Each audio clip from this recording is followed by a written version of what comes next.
Good morning, everyone. Hopefully, you are excited about what is in store for today. I want to make a couple of promises to you all. I promise to give my absolute best to you this morning and in our time together. Another promise that I want to make to you is that if you are fully engaged here, I promise that you will be on the road to success. You'll be prepared to win 2022 before the calendar pages turn. So a couple of things. I did send out an email early this morning. Hopefully you received the link. You're here, so that's a win. But then also you received the change manual. And I know it's 30 pages. Check this out. Not everyone has to print it out. It's great if you have it, but what's more important is that you do have something to write with.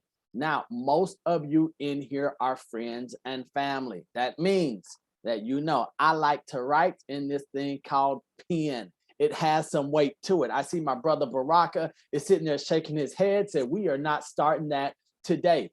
Yes, we are. We're starting right off top with the good stuff. And here's what I want to encourage you all with. I know some of you were probably expecting to see me in a bow tie this morning, right? Some of you are probably thinking, okay, I know if this is going to be recorded, Neil is going to have his bow tie on for it to last forever. But here's why I'm dressed like this, because this is a workshop. What's the first word? The first word is work. That means that in order to be authentic, I had to show up ready to work. I'm hoping that you showed up ready to work as well. Now, a couple of housekeeping things that we have to announce is when I share anything, I'm always have to tell everyone where the emergency exits are and where the restrooms are. Hopefully, you know where your emergency exits are and where the restrooms are. If not, we're off to a rocky start already. All right, I see we do have my man Giovanni in the building. So glad to have you here. Now, I want to encourage you all, whatever you came in here with today, just table it for a moment, okay? Just for a few hours, let's dive in. And because this truly can be something that transforms not only our day, week, month, year, but what I believe will be a lifetime. And it's going to have an impact on those around us. Now, we're going to be jumping back and forth from the view in which you're looking at right now to some PowerPoint slides, maybe some videos back and forth. There are going to be some, some breaks in here. I know we have some time together, but here's my challenge to you. Can you be here the entire time that you're here? But Neil, it's Saturday morning. Yep. But Neil, it's early and I have kids, significant others. I know all of that. Now, here's what I also know. I know that there is a price that must be paid to achieve and get the things that we want, right? Now, some of us have goals, dreams, aspirations that have been in front of us for years, maybe decades. For Gerard, he doesn't know the decade part. He's a little bit too young to have dreams for decades. But for some of us, we've had things out in front of us for a while and we haven't achieved them. We haven't been the recipient of those dreams, gifts, goals, because we have been unwilling to pay the required price. So part of the price and admission, I mean, you're here already, but are you going to actually be here? You can listen. Everyone's going to get a recording of this, by the way. That's why we're recording. But are you going to be engaged? Are you going to go through the activities? Are you here to put in the work so that at the end of today, you're better prepared to win your 2022? So really quickly, I just want to let you all know why we are here. The reason we are here, and when I say we, I'm speaking collectively, the reason we're here is because I realize that so many of my friends, colleagues, family members, even myself years ago, we get excited about this time of year, right? The holidays have come. We already ate too much for Thanksgiving. We have our holiday season coming up, and there is this hope. There is a spirit of expectancy that we have within ourselves about what? About the new. the sexy, the flashy new year. And then, we're excited on December 30th. December 31st, we can't wait, maybe because some of us are going to party and drink too much. But then others of us know that with the new year, there is going to come in an opportunity, a possibility of us finally achieving those goals that we want. All right. Now, here's what happens on the first of the year. We have our New Year's resolutions, and we say, all right, this is the year. Now, let me ask you this. How many of you in 2019, can you all think back to 2019? 2019, what did we say? 2020, the year 2020, the year of clear vision. How many of you were excited about 2020? And we're like, oh yeah, this is the year. And then stuff happened. And you all know the stuff that happened in 2020. And then we found our friends, our colleagues, putting all of those resolutions, all of those hopes, all of those dreams on the back burner. And we were going to wait until this thing passed in what? 2 months, in 3 months, in 6 months, in 18 months, 24. You all see where I'm going with this. So what happens is we're excited about the new year and this anticipation on the 30th, on the 31st. On January 1, it's the first day we're getting not into the gym, right? But it is the first day that we are going to stay focused. We're going to read our Bibles. We're going to read a book. We're going to get out and just walk a little bit. But then on the 2nd of January, what has happened? On the 2nd of January, we've failed. And then we start telling ourselves those same stories, some of you might say lies, to ourselves. Man, I knew I was not good enough too. I never. And so that's why we're here right now. Many of your family members and friends, they are going to wait 20 more days. They're going to wait until the 31st. My challenge, my encouragement to you is, after today, what if, just possibly, what if we implemented some small activities and we won tomorrow? And then we won Monday and Tuesday. And before the calendar changed, what if we ended up winning 21 days and we went into the new year with momentum?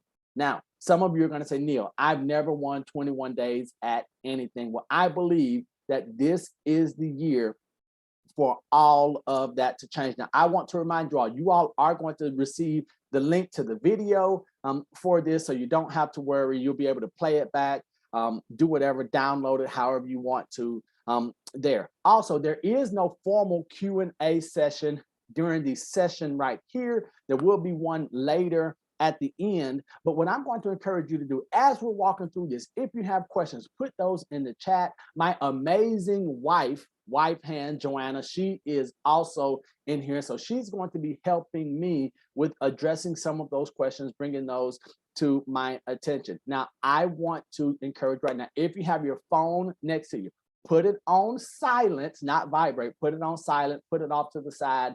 Let's dive in. Now, I know some of you, and this is where the challenge already begins. But Neil, my kids might, or Neil, the office might, or clients or customers. I get it. There are a couple things that we can have.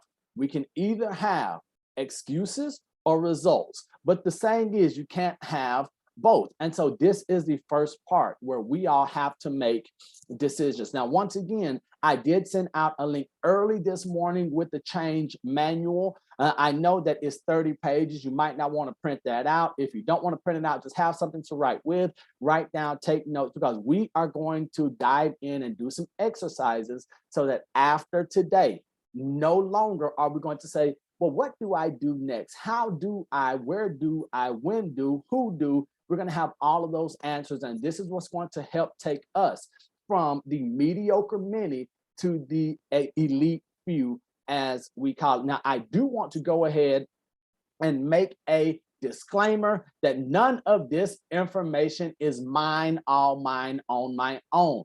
What I do know is that there are more brilliant individuals than myself. There are people who are much further along, who have laid out a blueprint and a roadmap, and I'm just smart enough to say, if it worked for them, maybe if we take it.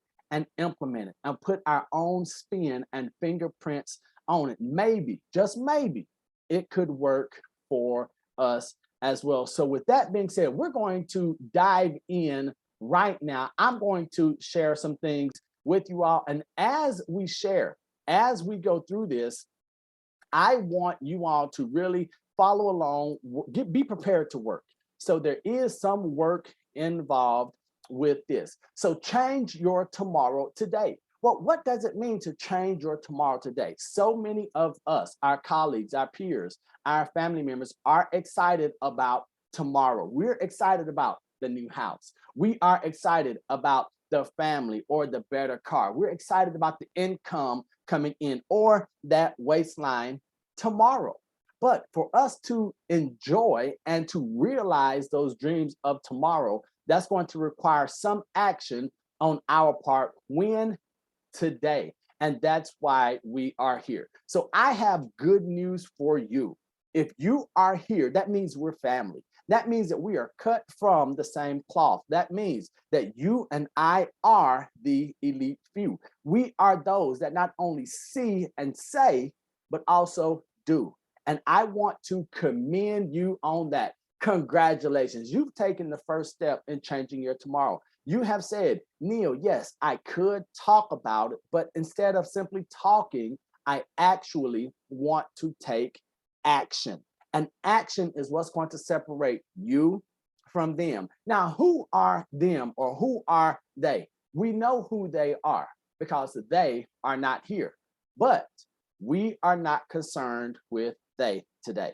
What I am going to encourage you to do with what you've learned here today, maybe you have a spouse, significant other, a child, a sibling, a parent, a colleague that's going to need this. Maybe you're here for yourself, but also you're here for someone else to improve someone else's life so that they can be better. Now, I told you why I'm dressed the way that I am, because I am here to work.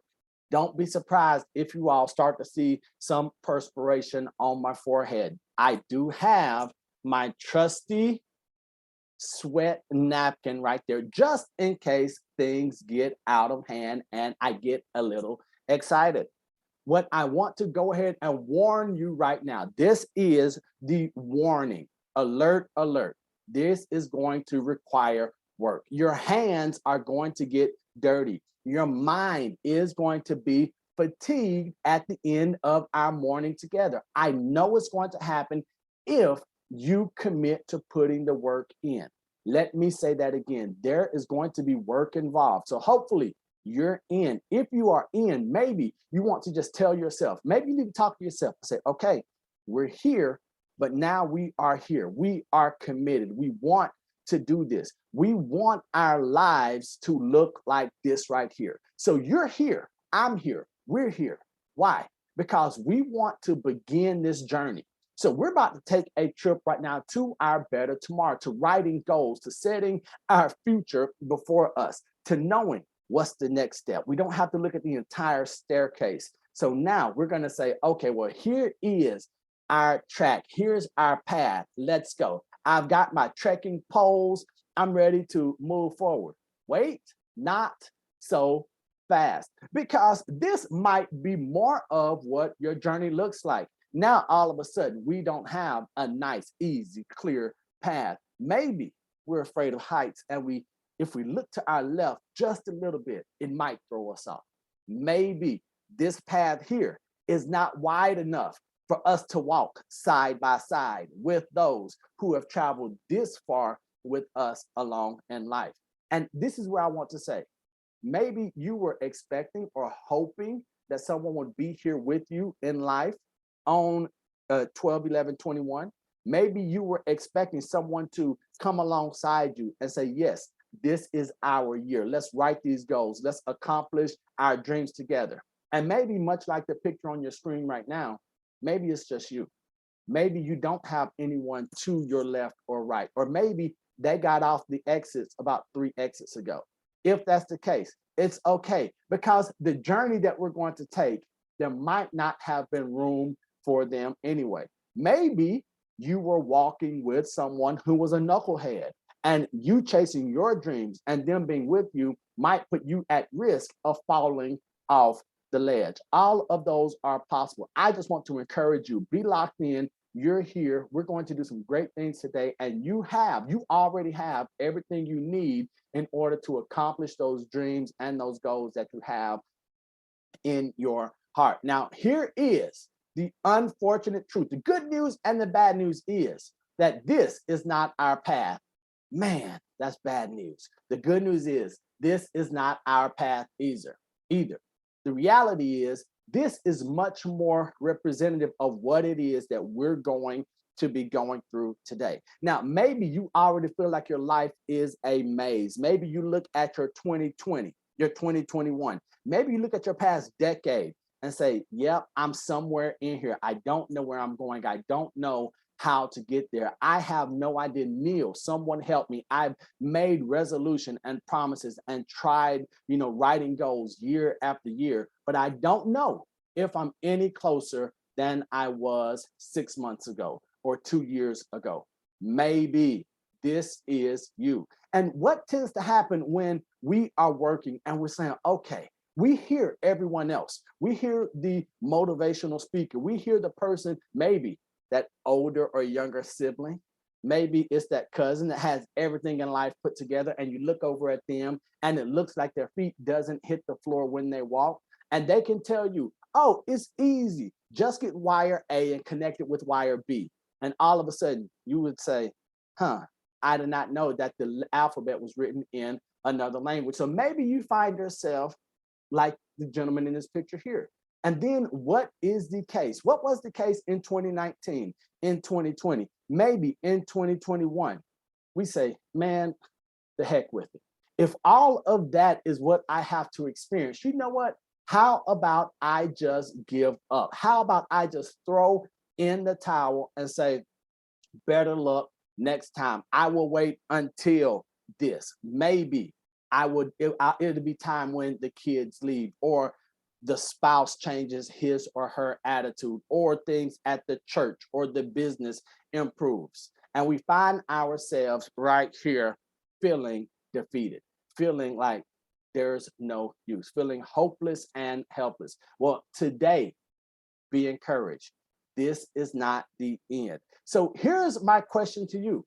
How happy are you right now? If you have your manual, and I'll just refer to it as a manual, but if you have your manual, there's a question. How happy are you with your life right now? As of today, 12/11/21, how happy are you? And I don't want you to give me the answer that I want to hear. I don't want you to say, Neil, I am very happy. I am ecstatic. Everything is good. Now, here's what I'm going to encourage you. I want to remind you first, everything that we do today is for your eyes and ears only, unless you choose to share that with someone, whether they are a family friend, significant other, kid, one of your buddies that you're going to have as far as helping you to your success buddy, as I call it. It's totally up to you. So the biggest challenge that we're going to have is, are you willing to be honest with yourself on 12/11/21 so that you can have the 2022 that you want to have and the 2023? Or are you going to continue to lie or sell yourself on the story that you've been telling yourself? So how happy are you with your life right now? And so if you look on page 2, the printed page 2 on the bottom of your manual, you will see I have a scale. 1 is unhappy, meaning that you are miserable, that you're unhappy with your life. And 10 means that you are very happy with your life.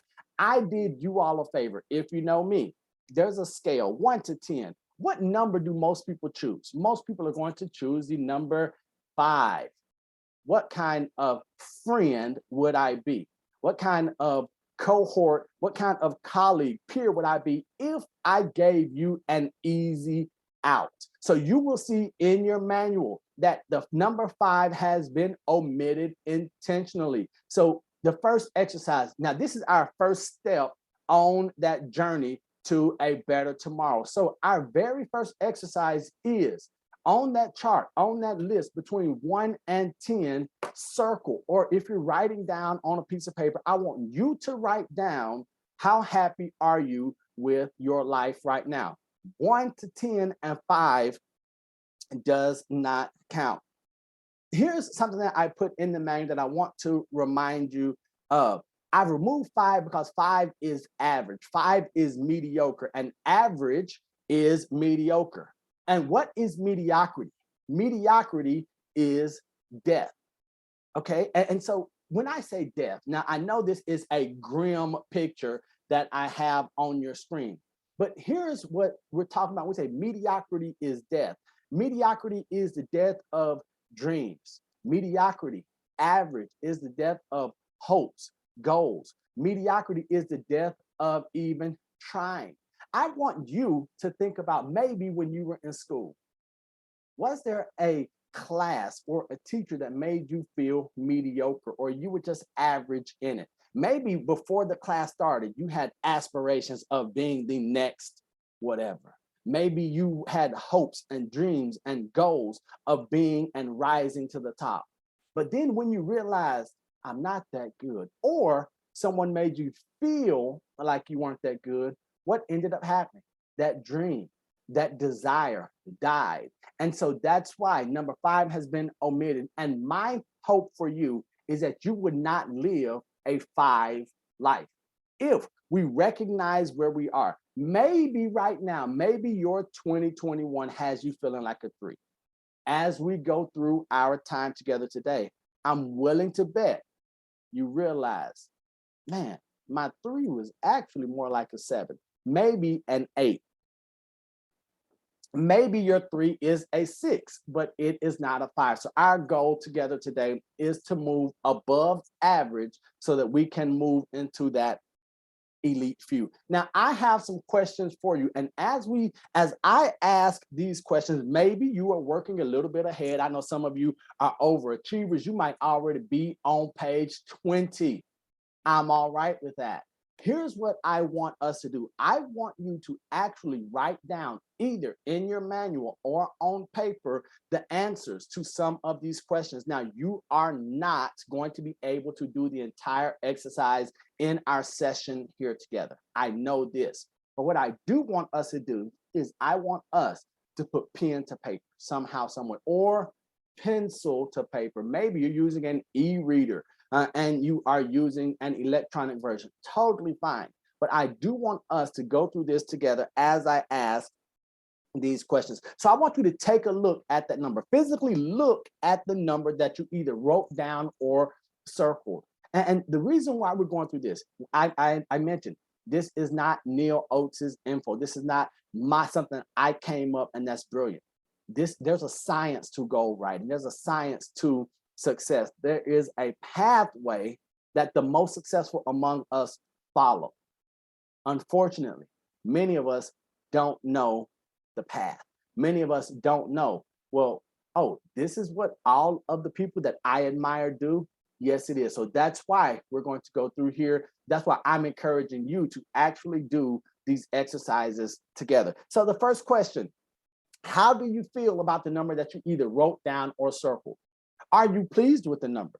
Is it a number that makes you feel like, man, I am not living up to everything that I know I have inside of me? And it's totally okay if that's the feeling that you have. If you are feeling like, man, a 3, I suck.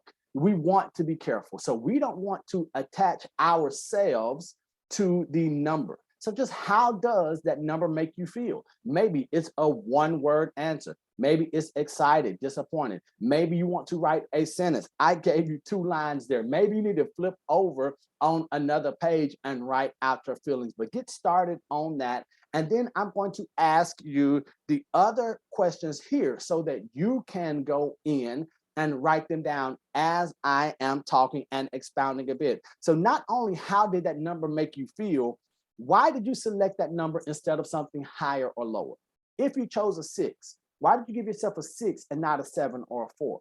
If you chose a 10, why? What makes your life, what makes you that happy with life? Okay, if you gave yourself a 1, why did you give yourself a 1? Could it be that maybe your perspective is out of line? Could it be that maybe you're being too hard on yourself? Or could it be that you're being honest? and that you aren't living up to what it is that you know you're supposed to do. The next question is, what would need to change for your rating or enjoyment of life to increase? What needs to change? Now, I know many of us are going to say the government needs to change. Well, we're not going to say that. We wouldn't admit that. We definitely wouldn't put that in writing. But our feeling, our initial thought might be government needs to change, my job, significant other, children. I'm going to ask you, when I say what would need to change for your rating, enjoyment of life to increase, I'm going to ask you to look within. What needs to happen in order for you to enjoy your life better? Do you need to have a better perspective on life? Do you need to stop procrastinating? Do you, and when I say you, I'm talking to Neil, by the way. Anything that I'm asking you, I've asked myself in the months and the years leading up to today.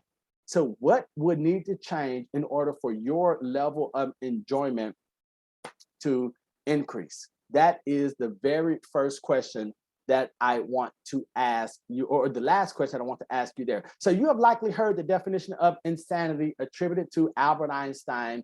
Insanity is doing the same thing over and over, but expecting different results. Are any of us guilty of that? I am. I have done the same thing. I have eaten the same foods and expected to lose weight. I have talked the same way and expected to get a different response. I've asked the same questions. I have run in the same circle of friends and expected to level up my relationships. Well, that is insanity, according to Albert Einstein's definition. So what has to happen? The only thing that can happen is that for your upcoming year to be better, you must do something different. I have to do something different. That means that I must change.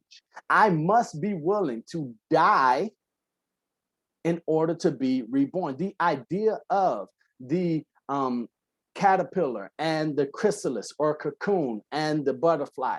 Are you willing to change, or do you want to remain a caterpillar? Now, Neil, this is all fun and it's cute, the whole analogies and everything that you're using, but I'm going to ask you, are you willing over the next 3 weeks? Are you willing to change your 2022? How will I know if you're willing to change? Well, first, you'll know it by the actions that you take. Are you willing as a caterpillar? Now, I don't want to offend anyone here. I know your mom and dad and your kids and everyone, they think you're a beautiful butterfly. But on the inside, do you feel like maybe you're still a caterpillar? Do you think that maybe there's something that's still ugly about you?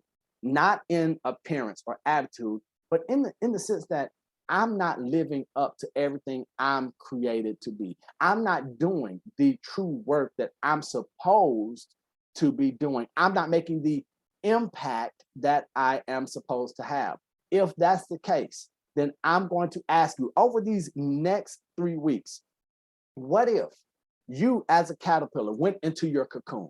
What if over these next 3 weeks, when everyone else is partying and going wild and traveling and having the time of their life, because we have to live for today, we don't know what tomorrow holds. What if you drill down and what we learned today, you actually implemented? What if the 24-hour goals you went through and you knocked those out? And then those 10-day goals, and then our 30, which we might cut to 21 days. What if we did those? And then our 90-day goals. Are we willing to do the work in the darkness? Are you willing to go into your cocoon starting today? Are you willing to go into the chrysalis today? So when everyone else is excited about day 1 on January 1st, you're saying, I'm on day 21. So here's what change is, and you can see this in your manual. Change is the act or instance of making or becoming different. There's nothing fun about that, right? Replace something with something else, especially something of the same kind that is newer or better. Substitute one thing for another. And here is the public service announcement that you can read and that I want to tell you and remind you of today. is that if you are not happy, that number, that happiness scale, if you aren't happy with that number, guess what? You can change that number right now. Today is your starting point. We don't have to look back and say, well, I'm unhappy. My life is a 3 or 4 because of 2021. Well, that's a decision. Right now, at this very moment, if you are willing to take ultimate accountability, you really can change your tomorrow. But it has to start today. So Jim Rohn says the day you graduate from childhood to adulthood is the day that you take full responsibility for your life. Family, I'm asking you, are you a child or are you an adult? Have you taken full responsibility of your life? Have you taken the reins and the responsibility and put them in your own hands? Or are you still saying, well, I'm not happy because she did this or he did this. I'm not happy because I'm not getting compensated what I want or what I believe I deserve. I'm not happy, or this isn't happening, or I don't have the opportunities. Or are you saying, as Jim Rohn said, I'm an adult because I have taken responsibility for where I am in life. So now we've got to prepare for greatness. So we see all of the ingredients here. Now, this is not going to make a delicious salad or anything else. And while the ingredients are just sort of laid on the table, we have to prepare for greatness. So here's what I want to ask each of you here, because this is where it gets kind of nasty, where it gets dirty, where the cuteness wears off, right? It's sort of like that puppy right as they're turning into a dog, where the puppy breath all of a sudden becomes foul and odorous. So this is where we are right now. We're beginning that part. And now your hands are about to get dirty. This next question or this next little exercise might cause some of you to turn off your cameras or to just leave the workshop altogether. And that's okay. Just keep the workbook with you, and you're going to keep coming back to these questions, because Friedrich Nietzsche says that the man who has a big enough why can overcome any how. And here's what I want to ask you. As you look on your screen right now, when you look behind you, when you look next to you, who are the people that are counting on you? Who are the people? And I have a list. I've asked you to list 10. Maybe you don't have 10. Maybe you have 3. Maybe you have 20. Write down the names of the people. And as you're writing down those names right now, I'm going to continue to talk to you, but I want you to visualize those people's faces as you write the names down. My question, for one, is going to be, whose life would be positively impacted if you did what you were supposed to do? Whose life would be better? Whose life would be easier if you operated at the level that you know you can and that you believe is in you? Whose life would be positively impacted? Now, that might be one face. Those might be one set of names. The next set of names, or the next example that I want to ask you, whose life is suffering right now because you are not doing what you're supposed to do? Because many times we can say, well, if I'm doing what I'm supposed to do, well, some of us are motivated by the optimistic side of it. Maybe some of us are motivated by the hurt. Whose life right now is suffering? Who is being negatively impacted because they're watching you, they're seeing you, and they're saying, if that's what I'm looking up to, maybe I need to avert my eyes. Now, I did mention there was going to be work involved, and our hands are going to get dirty. Our hearts might ache just a little bit. Who are you leading in your life? Whether you have voluntarily stepped into the leadership role or not, maybe those are going to make up some of your 10 people. And then the final idea is, who are the 10 people who are counting on you? Who's staking their future? Who's staking their life? And for some of you on the spiritual side of it, who's staking their eternity on you doing what you're supposed to do? Who is really counting on you saying, man, I sure do hope that she does what she's supposed to do in 2022. I hope that he finally becomes the man that he's supposed to be in 2022. Because as much as our life happiness scale might be 1 through 10, 5 doesn't count, I'm willing to bet. Now, right or wrong, it's not fair. but someone else's 1 through 10 lies depends on you becoming who you are supposed to be. Depends upon you doing what it is that you are supposed to do. So what do? Here's what we do. We have to figure out where we are going. We have to figure out, okay, Neil, man, give me something, right? I mean, right now you got me feeling really cruddy about myself. This is not the inspiration. It's not the motivation. I feel like I'm further behind than I was 30 minutes ago. Have no fear. Neil is here. So we're looking at this GPS, but I put one of my favorite quotes from one of my favorite books in your manual, and it says, where there is no vision, the people perish. Where there's no vision, the people perish. I'm going to ask you, do you have a vision for your life? Do you have an idea? Do you have something? And when I say vision, I mean clear vision. Can you see where you want to be?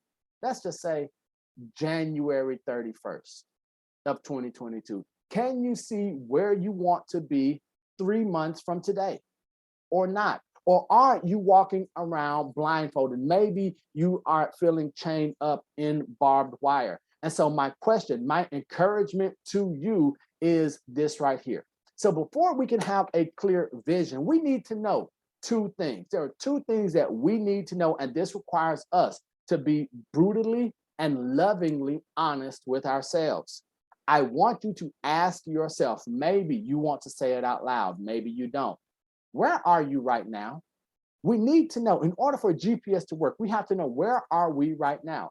A great indicator, go back to that happiness scale. Where are you? Are you a 1? Are you an 8? Are you a 9? Are you a 4? Where are you right now? That's the first piece of information that we must know. The second thing that we must know is, where do we want to arrive? If you don't know where you want to go, you'll have no problem getting there. You just won't know when you arrive. Where do you want to go? In 2021, up until this point in life, do you know where you started? And do you know where you are right now? Is your location, where you currently are in life, is this where you want it to be today? If not, my favorite question is, why not? Did you get off track and never correct yourself? Or did you never have an end destination in mind when you began? So here are the elements that we will explore to change your tomorrow today and to win the year. So the idea, and you're going to keep asking, Neil, why do you have this change? Why is it called the change manual? So on page 5, on the bottom of the manual, you'll see what change means. So there are 6 elements that we're going to go through. The first one is commitment. Commitment. Next are going to be habits. Habit or habits. After commitment, habits, the A is for accomplishments. Accomplishments. The N is for nerve, like you have some nerve. Nerve, nerve, nerve. Another word for nerve we're going to use is resolve, but I wanted to change and not charge. Okay. Some of you were probably like, yeah, Neil, you've already charged too much. Oh, stop it. So commitment, habits, accomplishment, nerve. G is going to be goals. I know some of you already filled this in because you looked ahead in the manual. You are an overachiever. I know it. And then after goals is going to be execution. When you hear execution, do you get afraid? Do you get nervous? Do you get worried? Are you like, oh my gosh, that's not what I was expecting? Don't worry. This is the good execution. So we have commitment, habits, accomplishments, nerve, goals, execution. And now we're going to really begin with our work. This is where our hard work, this is where we're going to do a lot of introspection so that we can live the outward life, so that we can have the outward results that we want the world to see in and through us. So commitment, I've given definitions of each of those six terms that we're going to use as we change. So commitment, the state or quality of being dedicated to a cause. That doesn't sound bad. Activity or something else. An engagement or obligation. Ooh, that word hits a little hard. An engagement or obligation that restricts freedom from action or freedom of action. That's why. And some of you, and everything that I do as we go through the day, I want you to, if you have a notepad or your pen or typing, take this down. Begin with the end in mind. I want you to begin everything you do. I want you to think about, where do I want to be?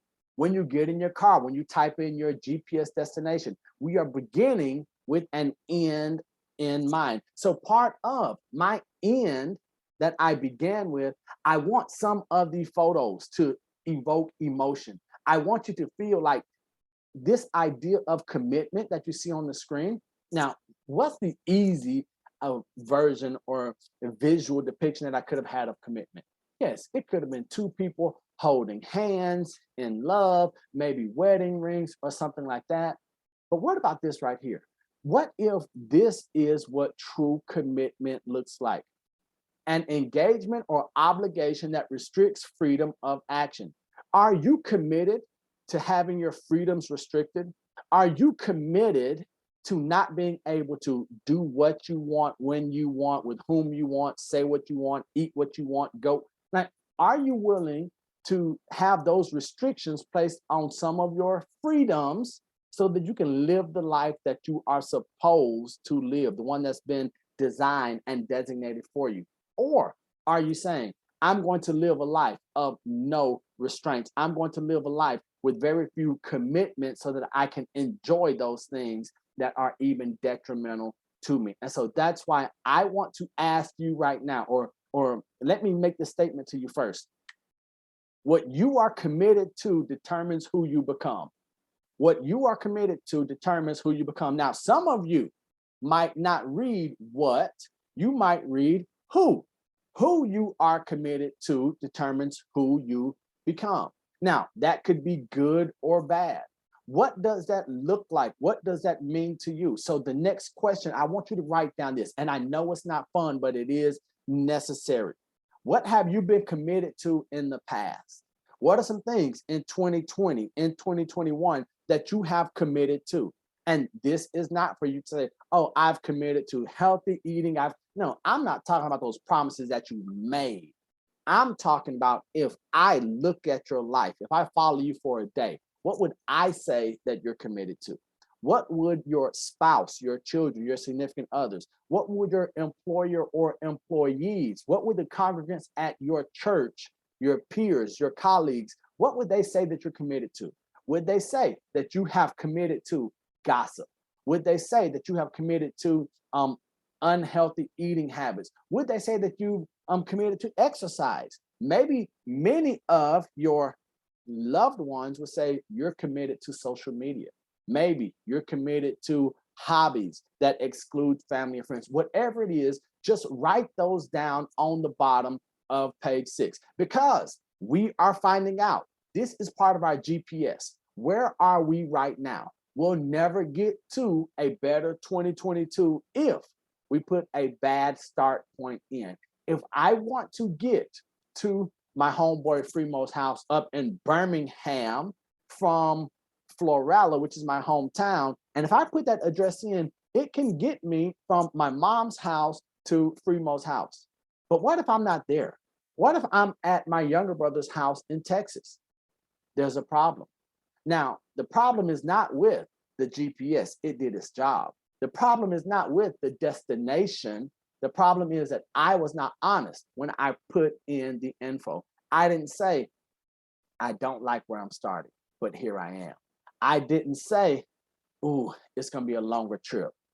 I wish I were there. No. So what I'm going to ask you to do right now, what commitments have you made? Now, it's up to you. As I stated earlier today, it's up to you who sees this. The most important thing is that you get it down in writing so that you can see it, so that after today, you can go back and you can deal with that inner demon or that inner fairy, whatever it is. Maybe it's good, maybe it's bad. Maybe you say, okay, well, this is where I am. So, what commitments have you made? What have you been committed to over the past year? And then on page 7, this is where it gets kind of rocky.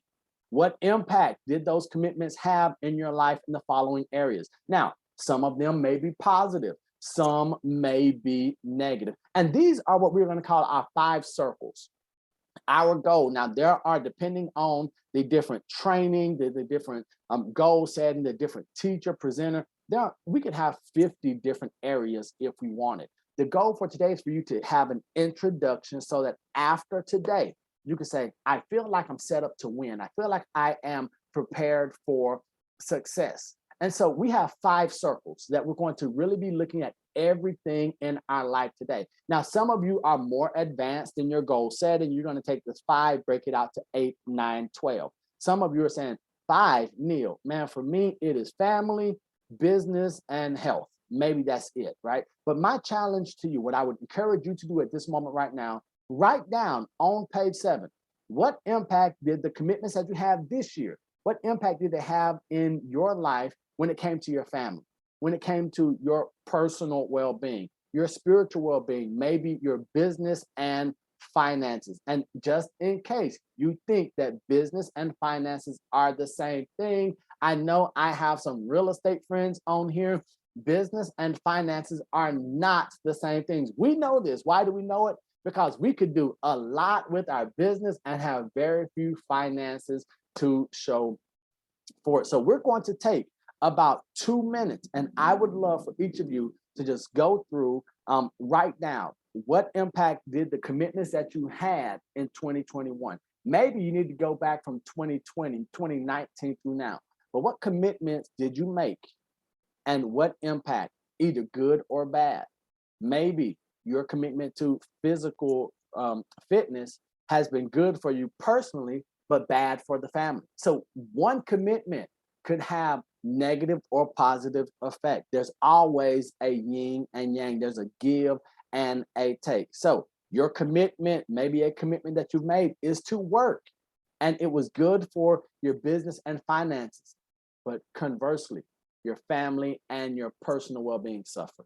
I know that's something that I am always on the seesaw about. You can ask my wife. I love pushing hard, going faster, doing more, reaching higher for business, for finances. But then I look and I'm not eating the way I'm supposed to. I'm not taking care of myself. My relationships suffer with my family and friends. I'm not saying slow down, come over here. It's okay to take an evening off to enjoy. So one commitment could have a negative or positive effect on a number of these circles. So we're going to do that for about 1 more minute there, and then we are going to continue. So just take 1 more minute, write down some of the impacts, positive or negative, that those commitments that you've made over the past year have had on your life.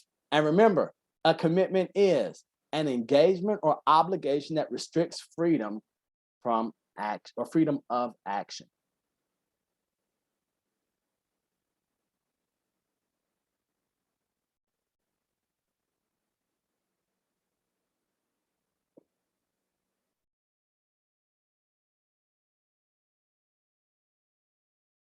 All right, we're going to do about 20 more seconds. And maybe as we're going through here, you don't want to write out full sentences, maybe just an idea, a word that will jog your memory a little bit later, because this is not an end all be all.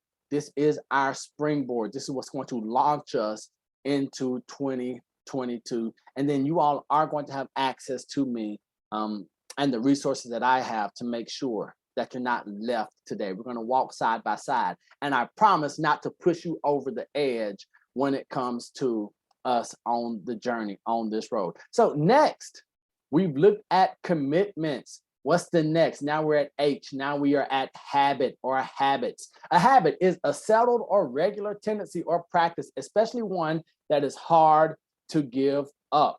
Now, this next quote on page 8 of your manual, it has been attributed to Aristotle, but I did some research, and I don't know if it's good or bad, but actually, we're going to give credit to who most people don't know about, a gentleman named Will Durant. We are what we repeatedly do. Excellence then is not an act, but a habit. How many of you are excellent? How many of you, right? And let me ask this. How many of you have excellent habits, right? Do you have an excellent habit of what time you go to bed, what time you wake up, how often or what you read, your eating habits? Now, we want to be in excellent shape, but we don't have excellent eating and exercise habits. Therefore, as Will Durant or Aristotle, depending on which school you're from, we are what we repeatedly do. Excellence then is not an act, but a habit. With enough practice and repetition, any behavior, good or bad, becomes automatic over time. Have you seen this to be true in your life? Now, your subconscious, and there's a lot to subconscious habits, repetition, action, practice, all like practice. Okay, never mind. That was my AI moment. But the truth is that what you repeatedly do, whether it's good or bad, it is going to become automatic. How you brush your teeth is automatic. How you walk or run has become automatic.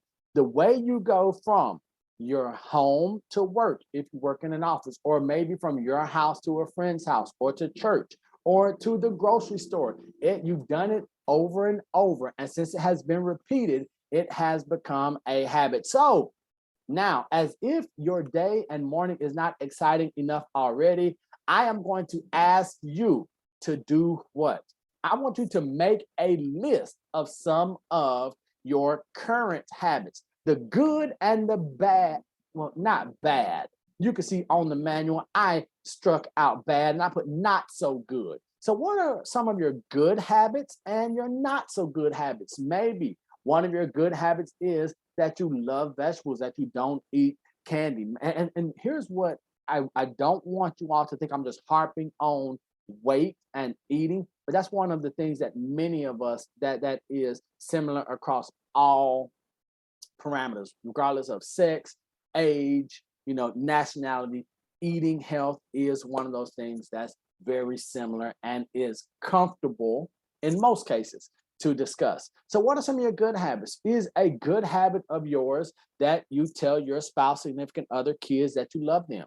What's some of your not so good habits?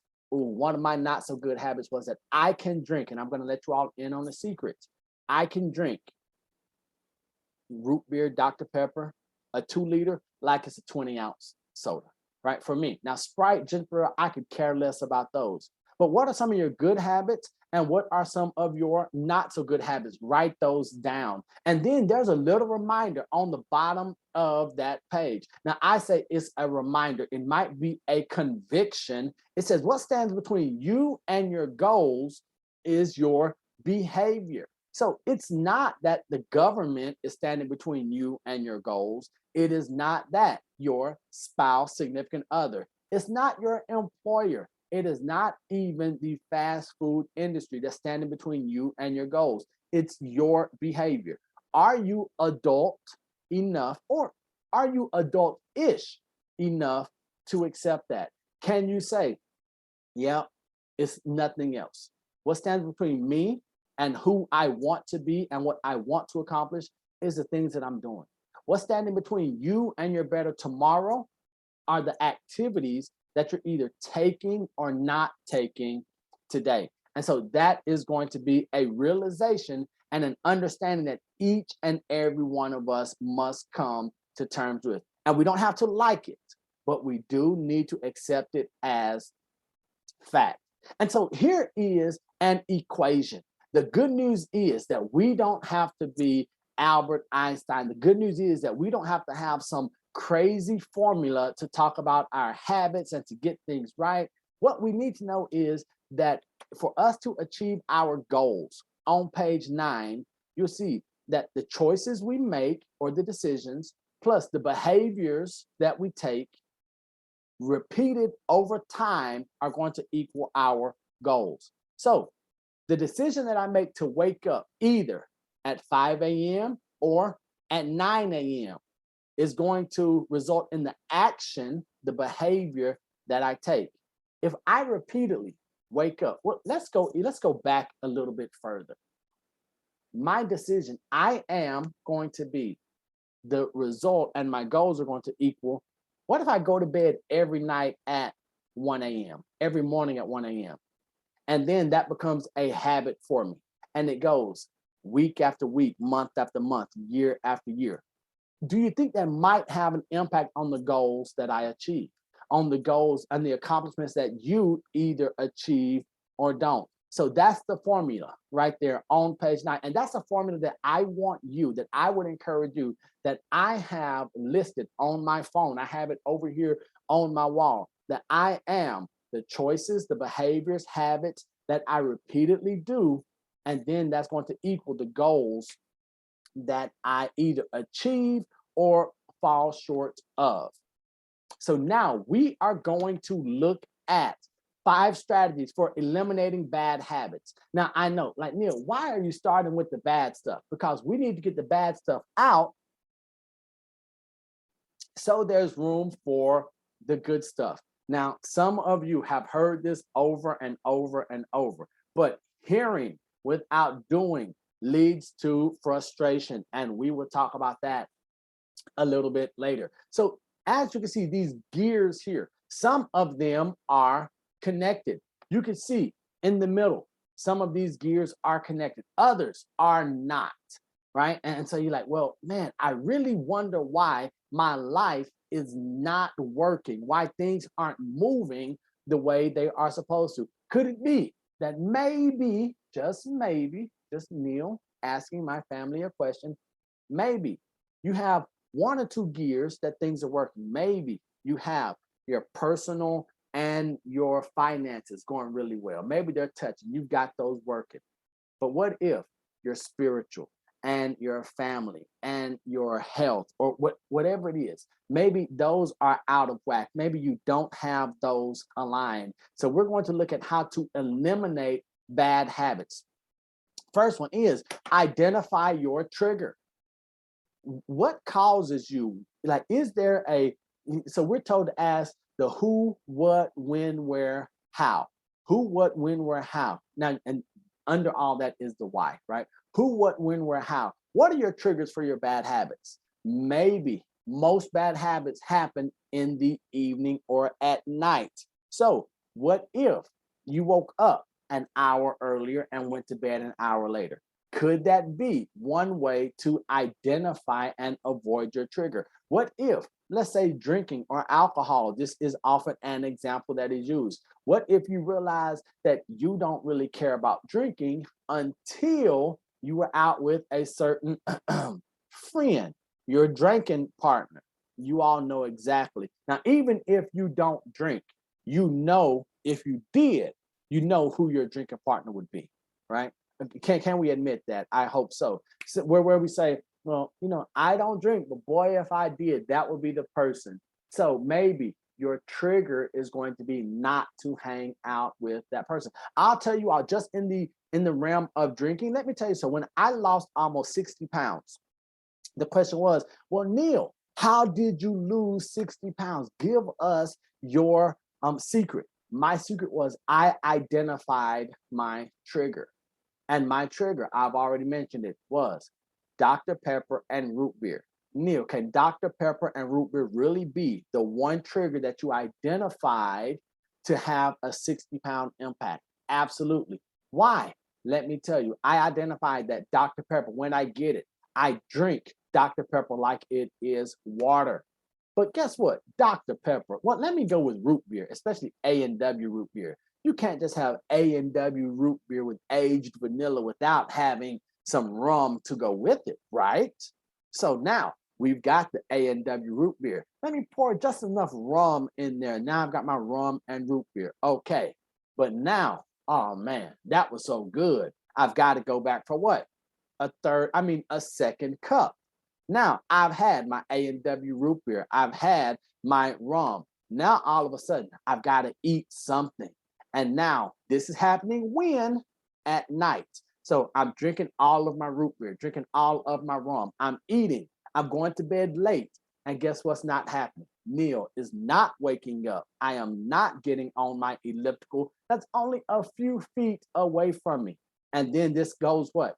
On day after day or week after week. And it doesn't have to be one huge thing that pushes you off. Maybe you just say, I just don't exercise on a Monday, then you don't feel like doing it on a Tuesday. So identify those triggers. What is your trigger? Maybe on your pad or on your manual, you need to write out in just one of those not so good habits, what is a trigger for you? Maybe this section that we're going to go through over these 5 strategies, maybe you need to put an asterisk by this and say, I need to revisit that a little bit later today. What is your trigger? That's the first step, is to identify your trigger. The next step is to clean house. For me, I clean house. That means in our home, dark soda does not come into our house.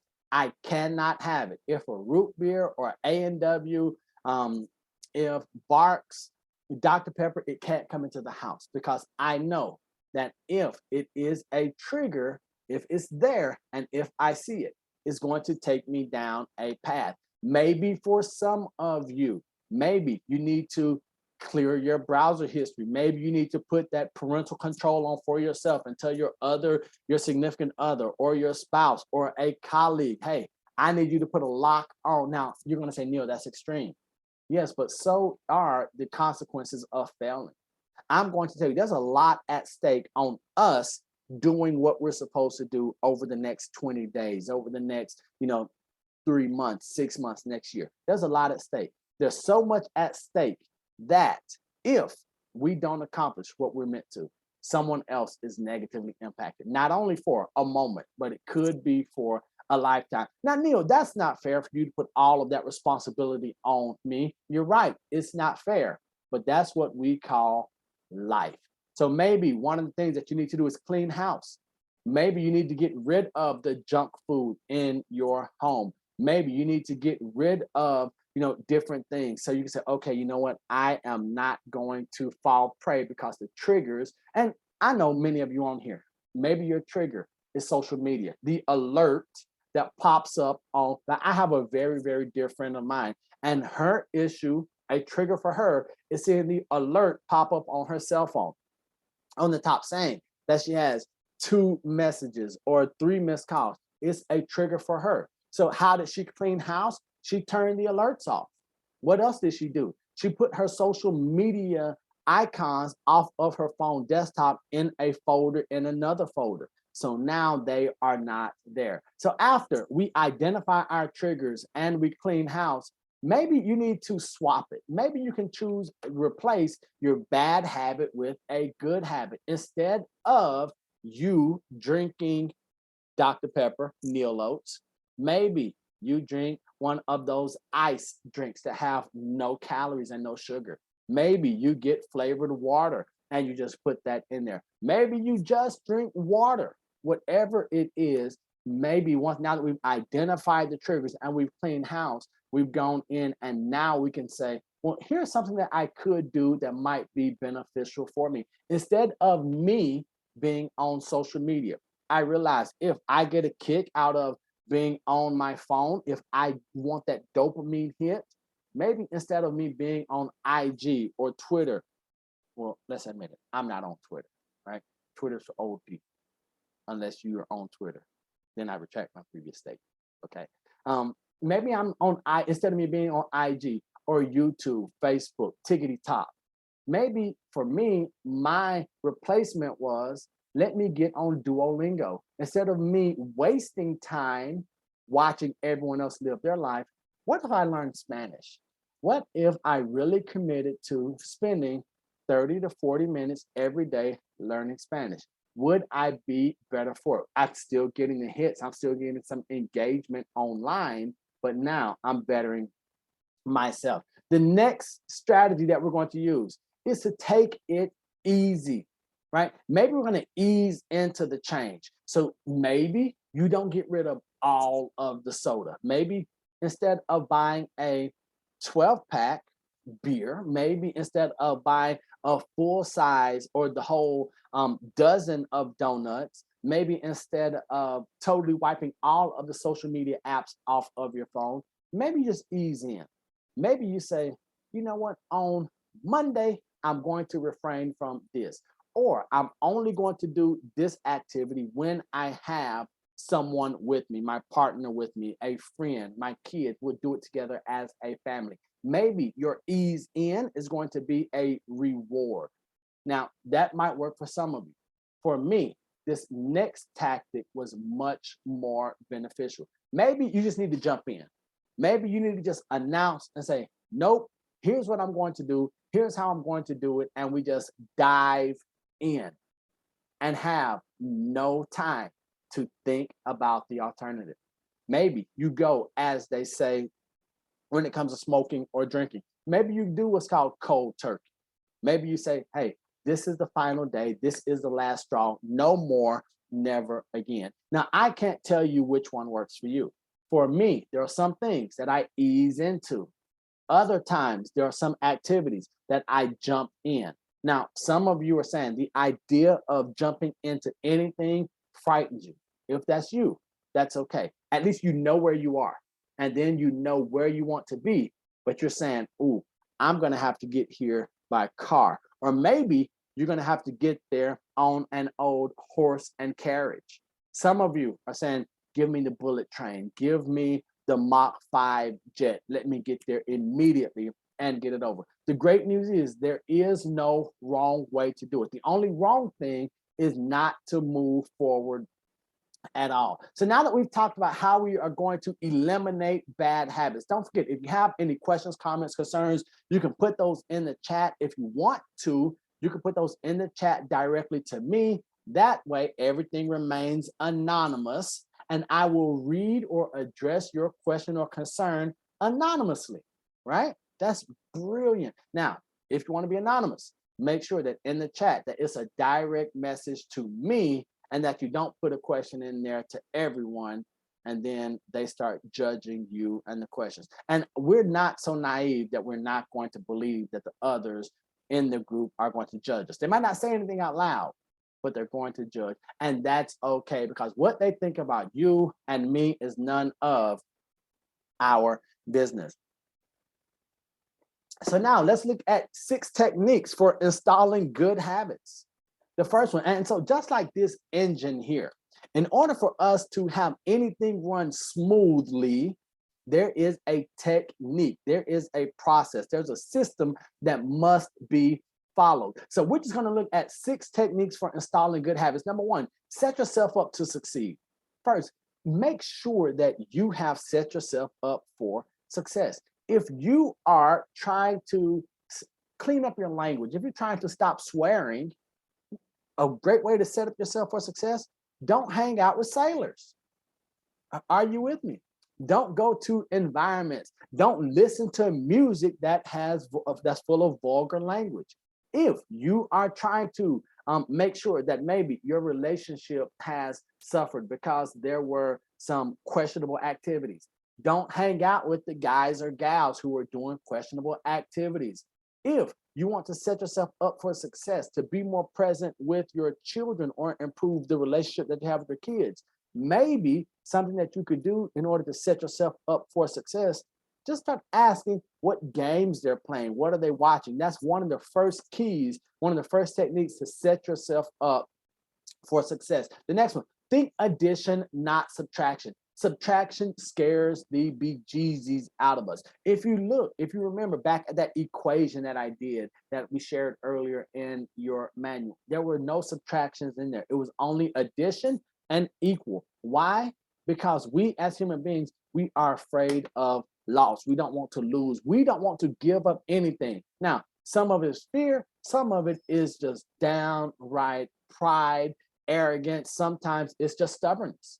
So think addition instead of subtraction. Well, Neil, what does that mean?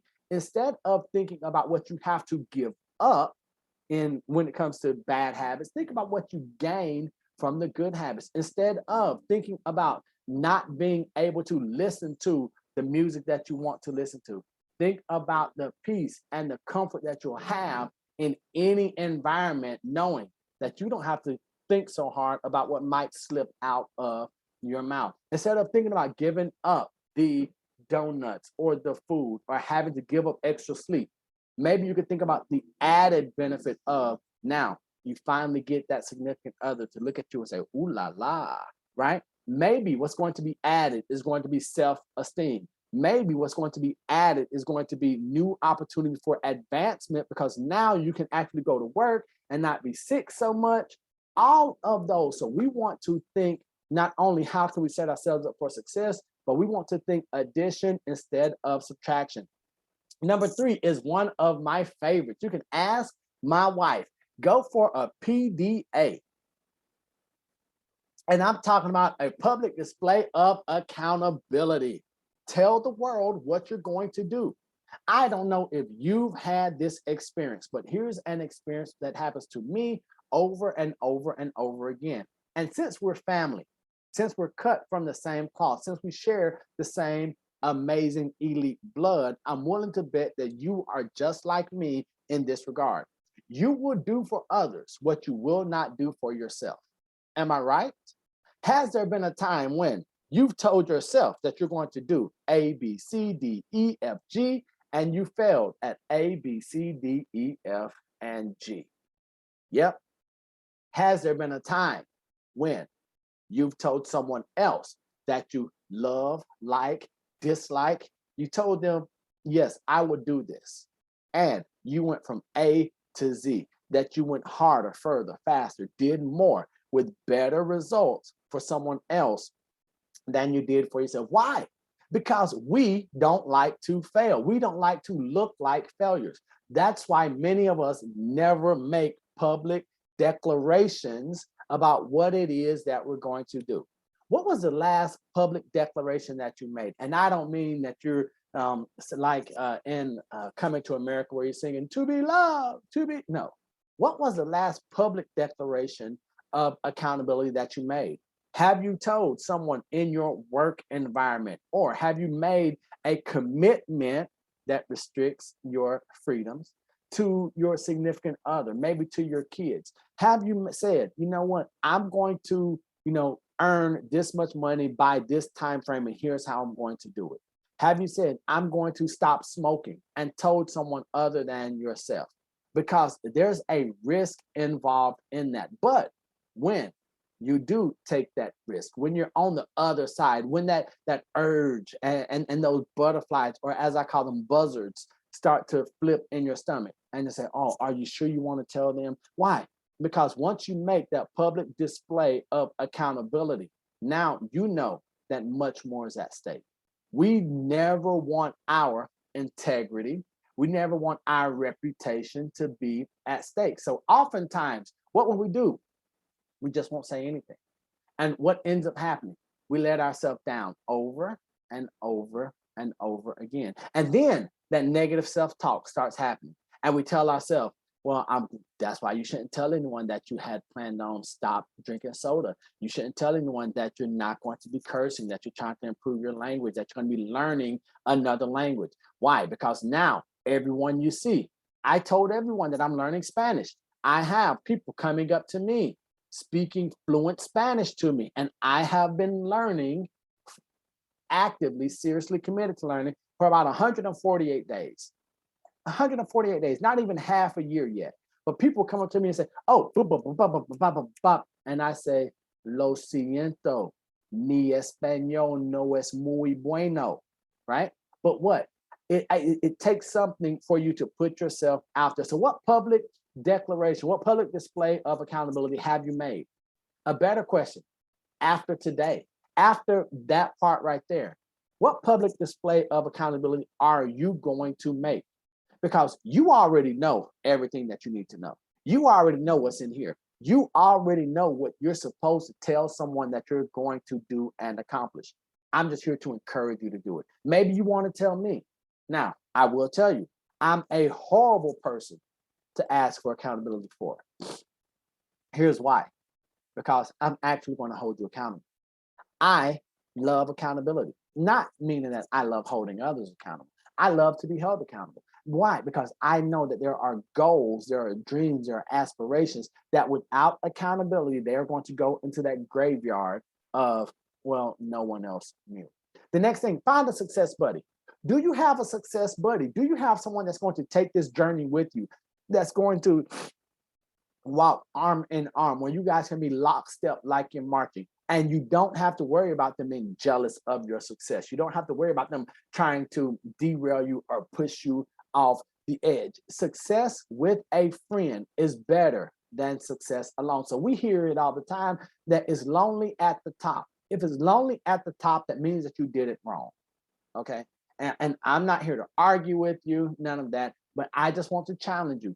Find a success buddy. Find someone that, just like technique number 5, find someone that you can have friendly competition with. Like Derek and I, we have friendly competition, meaning that we said we're going to accomplish 2 years worth of work in 90 days, right? How can we get 2 years worth of work done in 90 days? How can we get 2 years worth of accomplishments and goals done in 90 days? What would that look like? What would the results look like if we put the effort out? So do you have a success buddy, someone that is going to cheer you on, but also hold you accountable? Maybe your first step, maybe you want to do 3 and 4 backwards. Maybe you want to find a success buddy first and then make that public display of accountability. You tell your success buddy, hey, here's what I need to tell the people. And they say, okay, if you don't put it out on social media, if you don't share it with them, then I will, right? And then have that friendly competition. And then, like so many of us here, that last technique is going to be to celebrate. Now, I know of one gentleman that's very close and dear to me. He accomplishes a lot in life. He's accomplished more than he can even remember. But when he does not celebrate. So one of the techniques for installing good habits is, after you've installed a good habit, after you have won, what if you celebrate? Now, I'm not saying go and blow the whole bag. I'm not saying go and off the total rocker and celebrate like a whole birthday month, right? What is that? You get a birthday. And in Alabama, you got a couple of hours. You had like from 6 to 7:30, maybe 7:45 if your friend's mom was late picking them up. Other than that, it's regular work day. But maybe you need to celebrate something that you've done. Maybe you haven't had a cigarette in 3 days. Celebrate. Congratulations. Tell yourself, tell someone, you know what, I did this. Don't tell them in fear of, or don't not tell them in fear of failing, but celebrate just a little bit, whatever your small win is or could be. So there are some action steps here. Identify your 3 best habits. How many of you have a challenge finding anything good about yourself? When was the last time you gave yourself a pep talk? Man, Neil, you know what? I love the way that you can shave your head without cutting yourself up. That's a great habit. You know, you have a great habit of encouraging others. So let me ask you, have you identified your 3 best habits? Those that support your most important goals. Now, we haven't gotten to the goal section yet, but I want us to get in the right mind frame, in the right state of mind, so we can say there are some good things about us. There are some things that I'm doing right. Now, they might not be perfect, but they are right. So identify your 3 best habits. What's next? Identify your 3 bad habits that take you off course. Now, we know those. Those are the ones that we know all too well, and we remind ourselves of every chance we get, because we're saying that we're a failure because we forgot this and we didn't do that, right? So what are your 3 bad habits? And then the next statement or the next action is to identify your core motivation. Why do you do what you do? What gets you fired up? What keeps you going? When everyone else throws in the towel, when you should, if you were a sane human being, why do you wake up? What keeps you going back to the job? What keeps you answering the phone when he or she calls to apologize? What keeps you going into the gym or putting down the cake and picking up the quinoa? What is it? What motivates you? We need to remind ourselves of that much more frequently. So we've got the commitment. We have come in and now we have looked at the habits. Now it is time to look at accomplishment or accomplishments. And for some of you, this might be the hardest part of our entire time today. So if you look on pages 10 through, if I'm not mistaken, 14, now we're going to have some time to actually do some hard work. This is where the rubber starts to meet the road. We've already put the address in the GPS. We know where we are.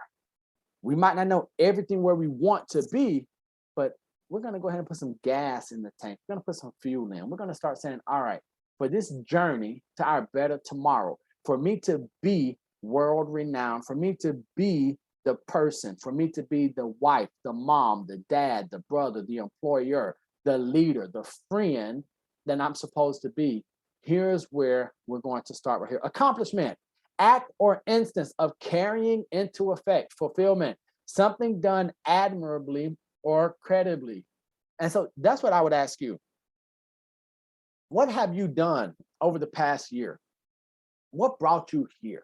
And when I say what brought you here, I don't mean the negative side of it. Neil, I failed. I'm here because I want to find. No, that's not what I'm talking about. I'm asking you, what are the good things? What are the previous successes that have brought you here? Have you told yourself or have you reminded yourself of any wins that you've had in the past week? Have you reminded yourself of any wins that you've had in the past month? Have you had a time where you sat down and where you paused and said, I know 2021 isn't everything that I wanted it to be, but when I paused for a moment, I did pretty freaking good. Have you done that? If you haven't, then how can we go into a new year expecting new results? We're going to be dealing with insanity. All right, so here we go. Thinking back over the past year, answer the questions below. Now, this is going to require some work. Now, from pages 10 to 14, you can go through at your own speed. I'm going to be talking to you. Hopefully, you love the sound of my voice. If not, that's okay. Now, ideally, the ideal situation would be for each of these questions to get about 5 minutes. That's not going to happen here today because you have the manual. You're going to have the video playback here, so you can go back and do it again. Then you'll be able to pause, fast forward, rewind, play, all of that. But here's the first thing that I want to ask you. What were the 5 greatest events or happenings of the year? Of 2021, what were the 5 best things that happened? And you have to put down 5. Now, usually, I don't want to be a dictator and tell you what you have to do, but I need your future self, your 2022 self needs you to come up with 5 of the best things that happened this year, right now. And I'm not talking about you sitting here thinking and saying, well, this was pretty good. Give it some thought. What was the best thing that's happened so far? Now, if you give me 5 right now, on the bottom of page 10, there's still room for 2 or 3 more, since we have a few more weeks left, right? And so now I'm asking you, what are the 5 greatest events or happenings of the year for you? I'm not talking about just, oh, well, this is great what happened for someone else. What were the 5 greatest events or happenings that took place this year for you?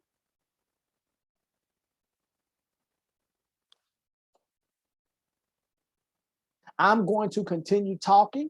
Because after we get through a portion of this, we're going to take a 5-minute just break for you all that might want to write, might want to do a little something extra, get up, go to the restroom. And first, I just want to say thank you all for continuing to hang in. I want to talk to you on behalf of your December 31st, 2022 you.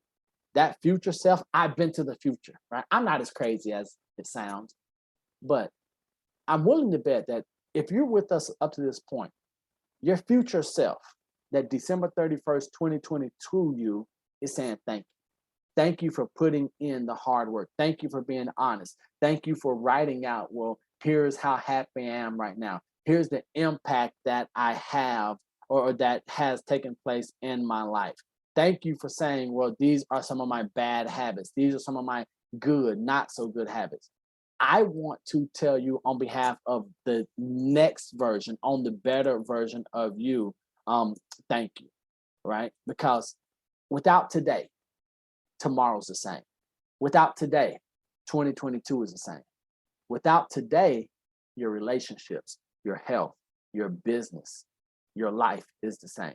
Maybe that's good enough for you, but dare I say that good enough is no longer good enough. So hopefully you have those 5 greatest happenings or events that happened this year. Remember, we're not discounting the year. Some of our friends, colleagues, family members have written off 2021. They're saying, you know what, I'm done. It is party time, vacay. But on January 1st, we're going to start again. Not us. We are the elite few, not the mediocre many. So the next couple of questions: what are your 3 proudest accomplishments from the year? What are your 3 proudest accomplishments of the year? Maybe your greatest accomplishment, one of your 3, would be, I did not miss a single day of exercise at the gym. Maybe it could be, for me, I'll just give you one of mine. One of my proudest accomplishments is that I have a list of promise scriptures that I have over here on my board in my office. One of my greatest accomplishments is making sure that I've read those promise scriptures 5 days out of the week. Why? That way I can get filled up and I can get fueled up knowing, hey, it's not a big deal, but I'm proud of it. Right? Maybe one of your proudest accomplishments is that you've been there, that you've attended certain classes. Maybe you were there for your kids' graduation or sporting event. Maybe one of your proudest accomplishments was that you were alcohol-free or drug-free for 3 weeks or 2 weeks. Maybe you just did something this year that you've been telling yourself, I can never do, but this was the year that you did it. Now, this is the one where we say, uh-oh. So if you have one of those fancy seats, maybe you're in your car watching this, I need you to put your seatbelt on. I need you to buckle up, because this is a question that I'm asking right now. What are the 3 biggest risks that you have taken this year? What are the 3 biggest risks that you've taken this year? Now, to me, it might seem like an ant mound. To you, it might seem like a mountain, or vice versa.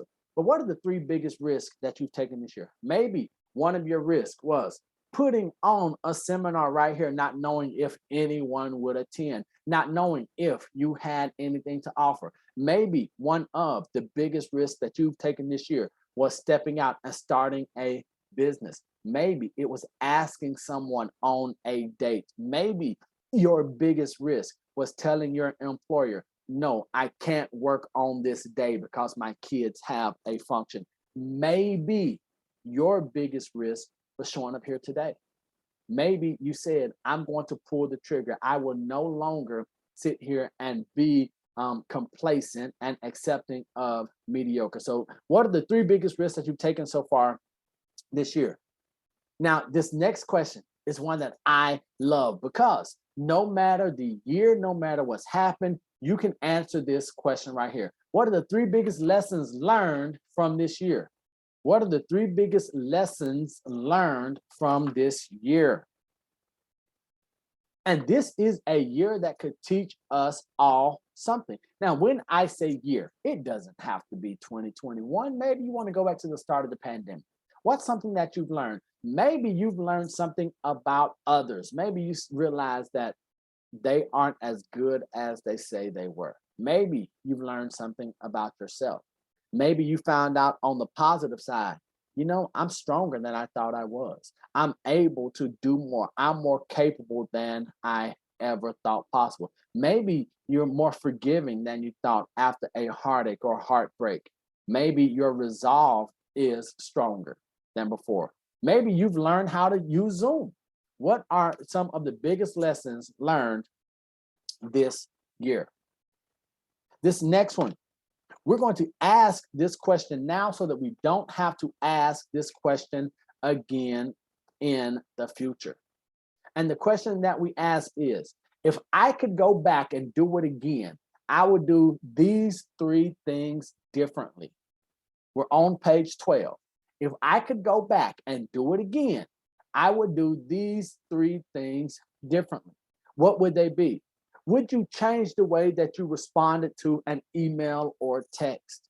Would you have said yes instead of saying no, or maybe not, to an opportunity that presented itself? Would you raise your hand and say, yes, I'll do it. I'll give it a try, even though I don't have all of the answers? If I could go back and do it again, I would do these three things differently. And here's why we want to address that. We don't want to take regret into the new year. We don't want to take regret into next week. We don't want to take regret into tomorrow. So, how do we do it?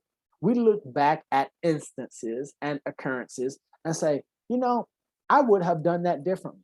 Why? Not because we want to change that, but maybe in the future we'll identify some things and we'll say, I will need to do this differently, or I know how to better respond. I know how to react, or I can be proactive because I've seen this before. This is not new. I've been in situations like this. Last time I did A and I didn't like the result. This time, let me try B. And then you might have the answer, the same answer. What would you do differently next time if you do this again next year? 3 personal improvements I made this year were, what are 3 personal improvements that you've made this year? Maybe you've stopped talking so much and started listening more. Maybe you stopped speaking definitively and started asking questions. Maybe you've improved in the amount that you read or listen to podcasts. Maybe one of the personal improvements that you have is that you are attending some type of church or worship service. Maybe a personal improvement is that you've slowed down and you're not running at a frantic pace. Could it be that your personal improvement is that you're back to doing a hobby that you love doing, that you forgot about, that you were empty because you no longer went out to nature or painted, that you forgot how good it felt to go bowling, right? So what are 3 personal improvements that you made this year? And don't forget, we are going to take a break after we finish on page 14 just for a moment. So don't think that you have to write everything now. We'll take a 5 or 7 minute break, and then that'll give you time to use the restroom and come back and do a little more work. 3 personal improvements I made this year are or were. Trick question. Now, this next part is a trap. I'm warning you, the trap is set. Don't fall into the trap, meaning whatever is on your page 12, if you have a significant other or kids in your house with you or have access to this, do not leave this paper around. 3 of the smartest decisions I've made this year were. What are some of the smartest decisions that you've made? And remember why we're doing this.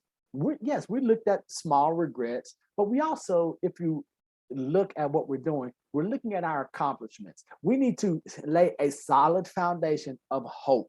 We need to lay a solid foundation of success. So what are 3 of the smartest decisions that you made this year? Now, if you want to be lighthearted and put something fun, you go right ahead. But I want you to look deep. Like, what was the best decision that I've made this year? Can I tell you all what one of the smartest decisions that I made this year was to turn thoughts into actions faster, was to write the book, the Be World Renowned book, even though I was afraid. I had written it and did nothing with it. One of the smartest decisions that I made was to tell people that I had the book, making that public display of accountability. One of the smartest decisions that I made this year was doing this workshop summit right here. Why? Because it forced me to be better. Because in order for me to teach, I have to know and I have to study and I have to implement and I have to actually do.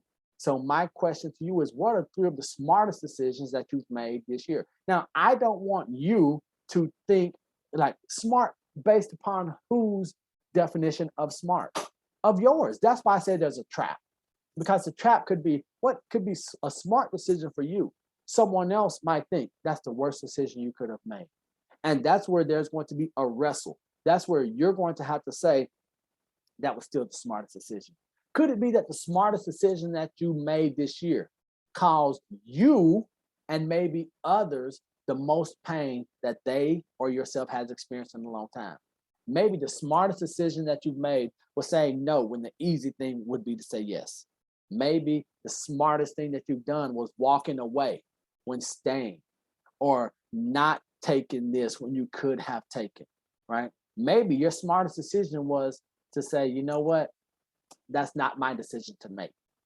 Maybe your smartest decision was not taking someone else's monkey, as our friend says, not my circus, not my monkey, or not my monkey, not my circus, right? So the idea, what was your smartest decision, three of your smartest decisions for here?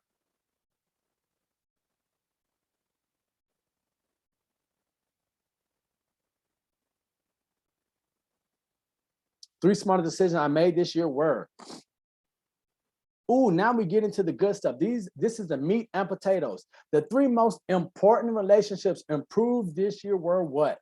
Now, ha ha he he. If you're married, don't say your girlfriend. Don't do it. It doesn't turn out well. It does not turn, not that I would know. I'm not speaking from experience. I heard through the grapevine.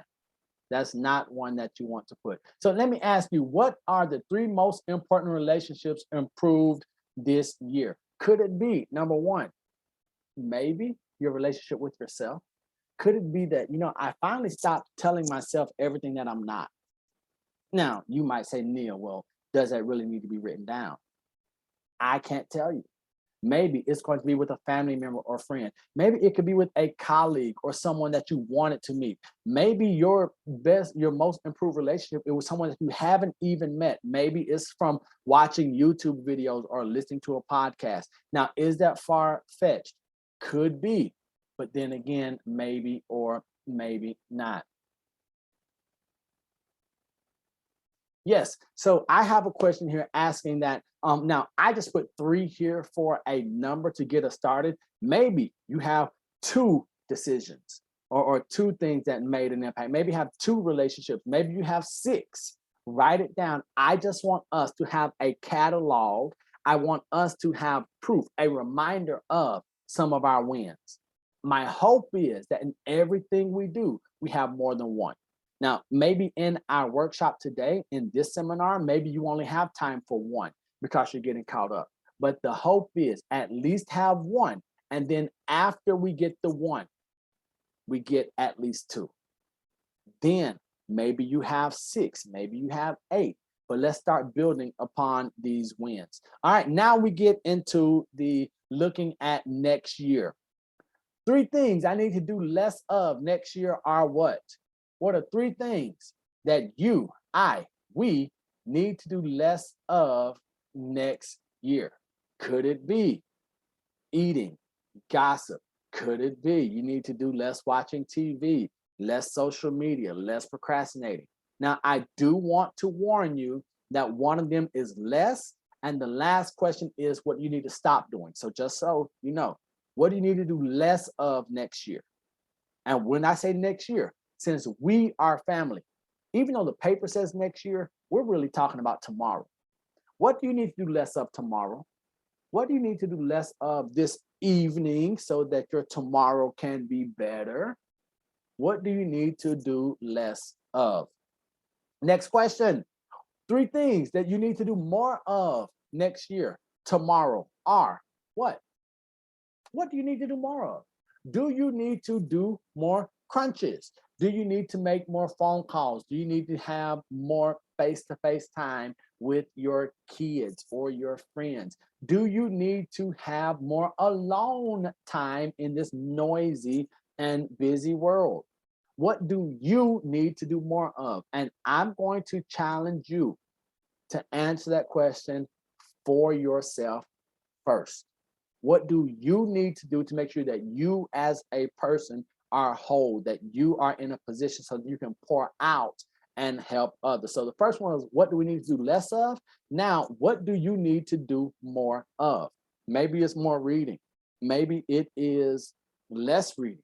Maybe you need to take more free time, more breaks in your day, week, or month.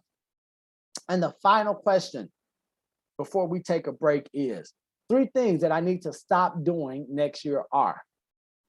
Now, maybe some of the stuff that you said you need to do less of needs to be stopped.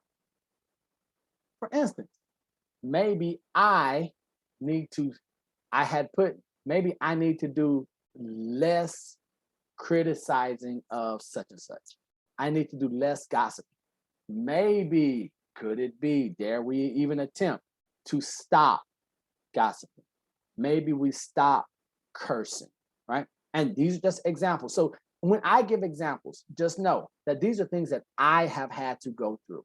And I'm saying, okay, let me work on this. Let these be some areas. Let these be some examples that I'm going to be vulnerable with. So, three things that I need to stop doing next year are what? Could it be two? Could it be six? Yes, but we at least want to get one on the paper during this workshop.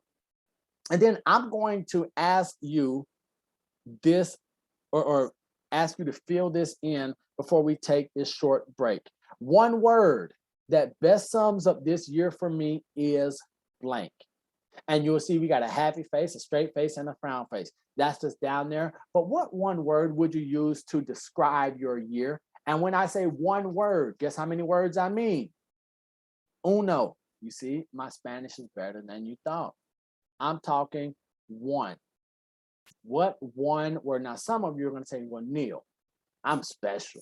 I get to use two words. Or is a hyphenated word one word or two? Choose a word that you would use to best sum up this year. And then I want you to look at those frown, straight face, and smiley face. That one word, does that encourage you? That one word, does it evoke no emotion? Or does that one word make you feel like, man, maybe your one word is tired. Maybe your one word is relieved. Maybe your one word is prosperous, right?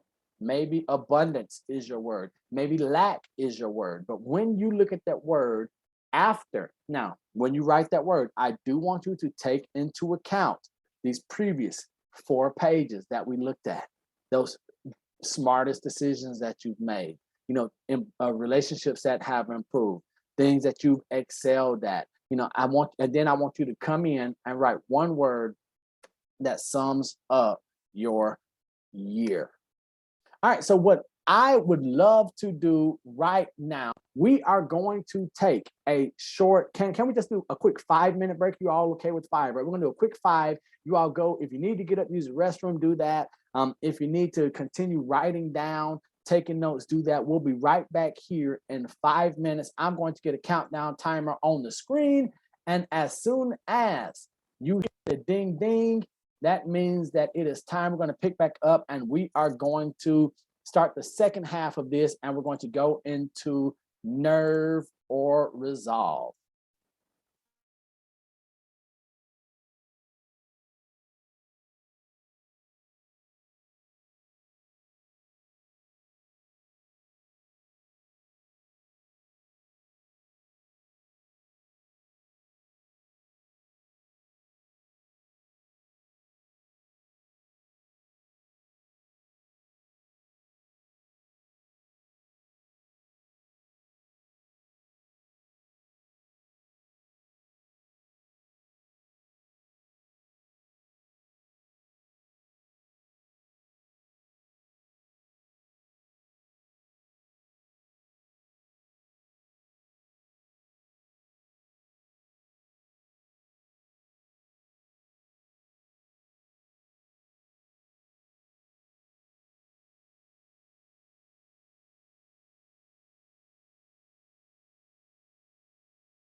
6, 5, 4, 3, 2, 1.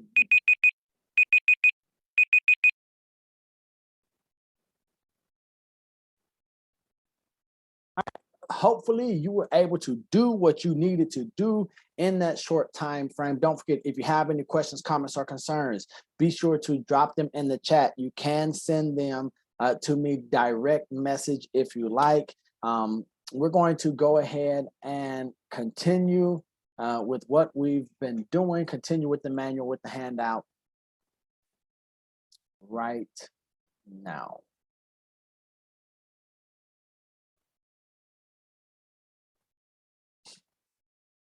Okay, so we've already talked about the wins, right? We've talked about the accomplishments. We've talked about commitment and habits. Now it is time for us to talk about this thing called nerve. So what is nerve? A person's steadiness, courage, and sense of purpose when facing a demanding situation. Now we have the word courage up here. And so we're like, yeah, I am courageous. I can be courageous. I have nerve. I can, be steady when facing a demanding situation. That's with this on the screen. What happens when this is your reality? What happens when the demanding situation that you're in feels like you are the one and maybe your loved one has their foot on your back? Maybe this is the time when you're saying, you're finding yourself, how much nerve do you have? How much commitment, how much courageous do you have a sense of purpose when you want to be here right now to improve your 2022 for someone who has said, well, you know what, that's a waste of your time. That's a waste of your financial resources. So you want to learn how to win your year. Yeah, right, you failed last year. Maybe, could it be that we're gonna find out how much nerve you have later today? We're gonna find out how much nerve you have when you have to decide whether you're going to party or if you're going to put into practice those commitments that you've made that are going to restrict your freedom, right? And so here's what I wrote down and what I'm going to ask you to do. I'm going to read this portion because I want this to drive home and hit home for you. Be relentless, develop a devotion to a better you. Are you devoted to a better you? Many of us are devoted to any and everything else, everyone else, and not to ourselves. I'm going to encourage us as family cut from the same cloth. I'm going to encourage us to be unreasonable. Well, Neil, that's an unreasonable request. Yes, it is. But there are some things in life that we must be unreasonable with. So I'm going to ask you, can you be unreasonable about the things that you need to be unreasonable about? Be uncompromising. Don't compromise. There, for those of us in sales, we hear or we read the book and we've heard of the book, never split the difference. Don't compromise. What are some things you are unwilling to compromise with and for and about? Do you have values that you absolutely will not compromise? If not, could that be a foundational part that's missing in your dream, in your framework as you build to a better tomorrow? Today is a time to get serious about your better tomorrow. Get serious about your health, wealth, relationships, and any other area of your life that you want to improve. What are you serious about? Are you serious about the health, your health goals? So during our break, I walked right over here and I saw wife and I said, babe, how am I doing? You know what she said? She didn't say you're doing great or things are going well. The first thing she said was, we're not going on walks like we're supposed to. We're not eating the way we're supposed to. We're not. And I'm sitting here, I'm like, you're absolutely right. And then I knew that I had to come right back on screen and tell you to get serious. And so wife said, hey, she looked ahead. She says, we've got to get serious about this thing. We've got to get serious about our this or that. What do you need to get serious about today? What have you been saying that you're serious about, that you've been dibbling or dabbling? And I don't know if that's real, if those are real words, but in Alabama, that means just dipping our toe in just a little bit.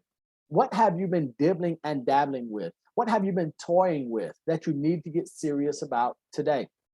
Nothing in the world can take the place of persistence. Have you been persistent in the little things? Have you gotten serious about your reading or your personal growth or your development? Have you gotten serious about your employment and learning everything you need to learn so you can be an expert or you can be top tier talent? So then you are not replaceable. Have you taken that serious? Are you persistent? Have you devoted and committed into that? You are going to make mistakes, get off track, fail, fall, and become discouraged. Expect it, plan for it, and get back to the business of turning your dreams into reality. And so here is an idea that Confucius says our greatest glory is not in never failing, never falling, but in rising every time we fall. And so that's the nerve. Now, you might hear from the person that has their foot on your back. You might know them, you might not. You might hear them say, you have some nerve, like the nerve of this gal or this guy. And our response is going to be, you're absolutely right, the nerve of me, the resolve that I have. How dare I believe that something else is possible? How dare I believe that, it's possible for me to be debt free, for me to be in better shape at 40 than at 30. How dare I believe? But you know what? I'm unreasonable. I'm uncompromising. I see a future. Why? Not because of some magic or some esoteric idea, because we're about to go through these steps. And the vision that we have is going to be made plain because we're going to reduce it to writing. And that's going to lead us to G. Now, this is why we are here 100%. Goals. Everything that we've done up to this point, all of that hard work, getting our hands dirty with, writing out what we like, what we don't like, our good habits and our not so good habits, where we are in life, who's looking up to us. Everything has brought us to the G right now. The goals. A goal is the object of a person's ambition or effort, an aim or desired result, the destination of a journey. Do you have a goal? I'm not talking about a dream. Like, do you have a goal?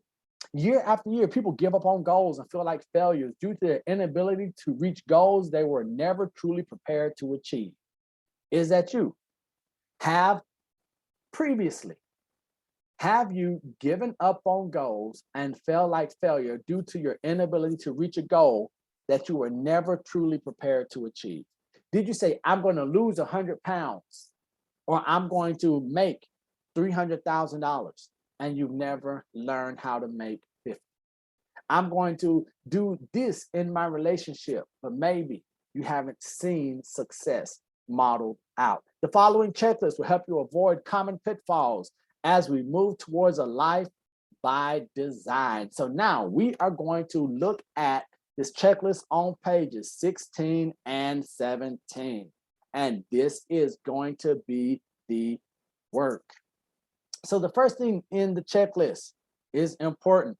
That's why I ask you to get your trusty writing utensil or to type it out. And don't worry, I know some of you, I've already received requests in the chat. There is a PDF fillable version of this that will be sent to you all over the weekend. So don't worry, maybe you're writing it down, but you want to have a digital copy of this. You will have a PDF fillable version where you can go in and type in. That's something that I will have for you. It's just that I like, and my coaches, my mentors, said that in the beginning, at least start having them write something down. There's something about learning when it goes from head to hand. So first checklist, don't just think it, ink it. That's cute, right? That is absolutely phenomenal. Once again, I didn't come up with it, but here's the idea. A short pencil is better than a long memory, or the weakest ink is stronger than the strongest mind. I have a dear friend right now that we say has a short memory. We say, man, my mind bad. So what we ended up doing, we started having this idea of these things called money books. Many of you have money books, or you are the recipient. You've heard the idea of a money book. Everywhere I go, I make sure I have one of these small moleskin books with me and a pen. Why?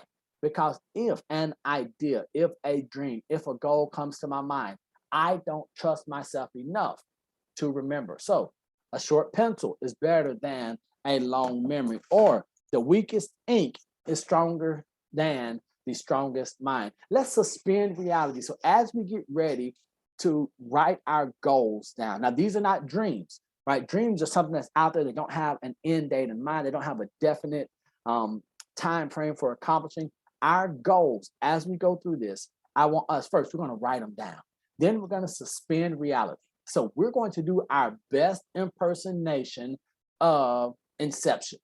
We're going to use our minds. We're going to use every skill, every talent, every ability that we have. That inner child, we're going to let them free. We're going to let them run wild for a few minutes today. And then after this workshop, I want you to give yourself permission to dream. I want you to give that child, that inner child that had those ideas to go wild, right? For instance, let's pretend that life really is a game. Let that child inside come out and play. When was the last time that childish you, and I'm not talking about you being childish, when was the last time that child inside of you actually came out to play? When was the last time it was raining and instead of you getting an umbrella, that you just walked outside and you kicked the rain or you jumped in a puddle? When was the last time that the child inside of you was in your car and your song came on? You know what I'm talking about, your song.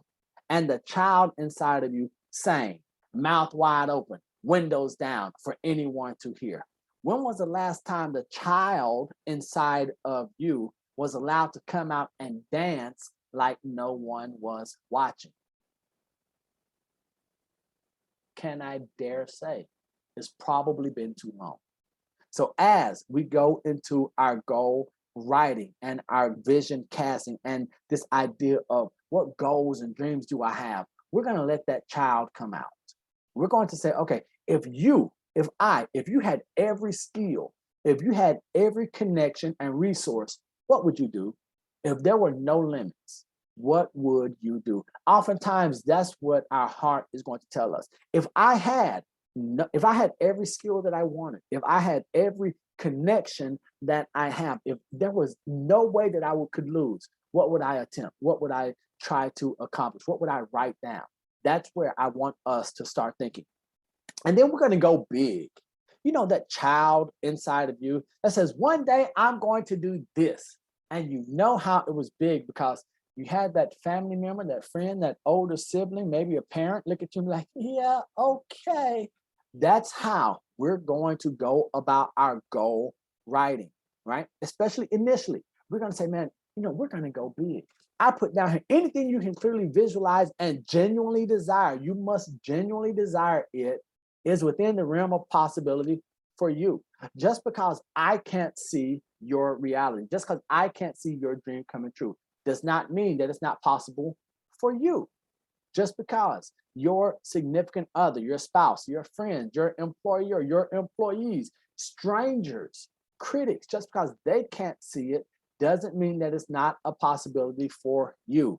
You just have to genuinely desire it. Your mind does not care about the size of your goals and dreams. The subconscious mind, and I encourage you all, I'm going to give you all a list of resources to look at in your time outside of here. I'm also going to send the list out to you all with some excerpts from those resources. But here's what I'm going to encourage you. Science has proven, now, maybe you're not a fan of science, but science has proven the subconscious mind doesn't care whether your finances, whether your goal is to make 30,000 a year or 200,000 a year. Your subconscious mind does not care. It says, you give me the number, I'll take care of the rest. So we might as well go big. And then my favorite book, the same book where from the book of Proverbs said that where there is without vision, people perish. My same favorite book says, ask and it shall be given to you. Seek and you will find. Knock and the door will be open to you. So as we write our goals, many of us are not living our dream life because we've never asked.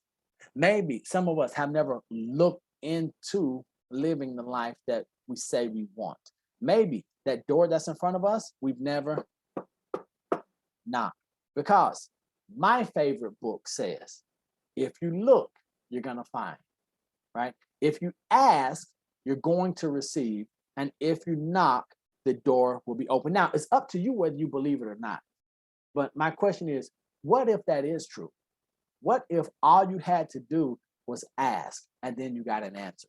What if all you had to do was look for that thing that's in here and you found it? What if all you had to do was knock and the door opened and the response was, come in, we've been expecting you. We've been waiting for you. Then the next thing in our checklist, we want to make sure that we speak positive. Man, you already have enough negativity coming at you from every area, from our phones, from our loved ones, from our social media, news. Negativity is coming. You don't have to look for it. So why would you speak negative about yourself? Let's not do it. Let's make sure that we speak in the positive. So when we say in the positive, here's an idea that I was just on, as I was preparing for today, I saw a post from a gentleman that DJ Khaled had reposted, right? And in the post, the guy who is struggling with his weight, he says, DJ Khaled, I see that you did this and that you're on this journey, that you really love yourself. What was the switch? And the gentleman asked DJ Khaled, I'm trying to lose weight, but I'm struggling. And DJ Khaled said, number one, you're focusing on losing. So you're trying to become a loser. My challenge and what DJ Khaled told the gentleman is going to be the same thing that I'm going to encourage you to do. Don't look at the negative. Don't look at what you're trying to move away from. Look at what you're moving toward. Instead of trying to lose weight, what if you are trying to gain? Remember, we're not speaking in terms of subtraction. We're thinking in terms of addition. So as you go through this next part of your journey, as we're writing our goals, let's not say what we want to lose or move away from. What are you moving towards? Maybe you're moving towards a healthier relationship. Maybe you're moving towards more abundance in a specific area of your life. And the way we want to do that on page 17 is by stating the I am. Now, if you are familiar with Joel Osteen, you know his book, The Power of I Am. That is not by accident. There is a definitive power associated with the phrases I am. So all of us say I am. Every one of us says I am. My question to you is, what's following your I am? As we're going to write these goals, what's behind your I am? Are you saying, I am beautiful, I'm smart, I'm intelligent, I am creative? Or are you saying right now, 12, 11, 21, I'm less than, I'm a loser, I'm a failure, I'm hopeless? Because whatever your I am is, becomes your reality. Make statements in the first person present. For instance, I am healthy instead of I want to be healthy. The universe, the world, your spouse, your kids, they do not care about what you want. Now, I know Uncle Neil shouldn't be the first one to tell you that. You've heard it before. Maybe you haven't heard it before, but maybe you understood and you knew it, but you weren't quite sure. Many people, the world, the universe, life does not care what you want. Life only cares what you are. So the way we become is by stating in first person present, I am a leader. I am wealthy. I am healthy. I am loved. I am more than enough. I am a successful business owner. I am a great husband, great parent.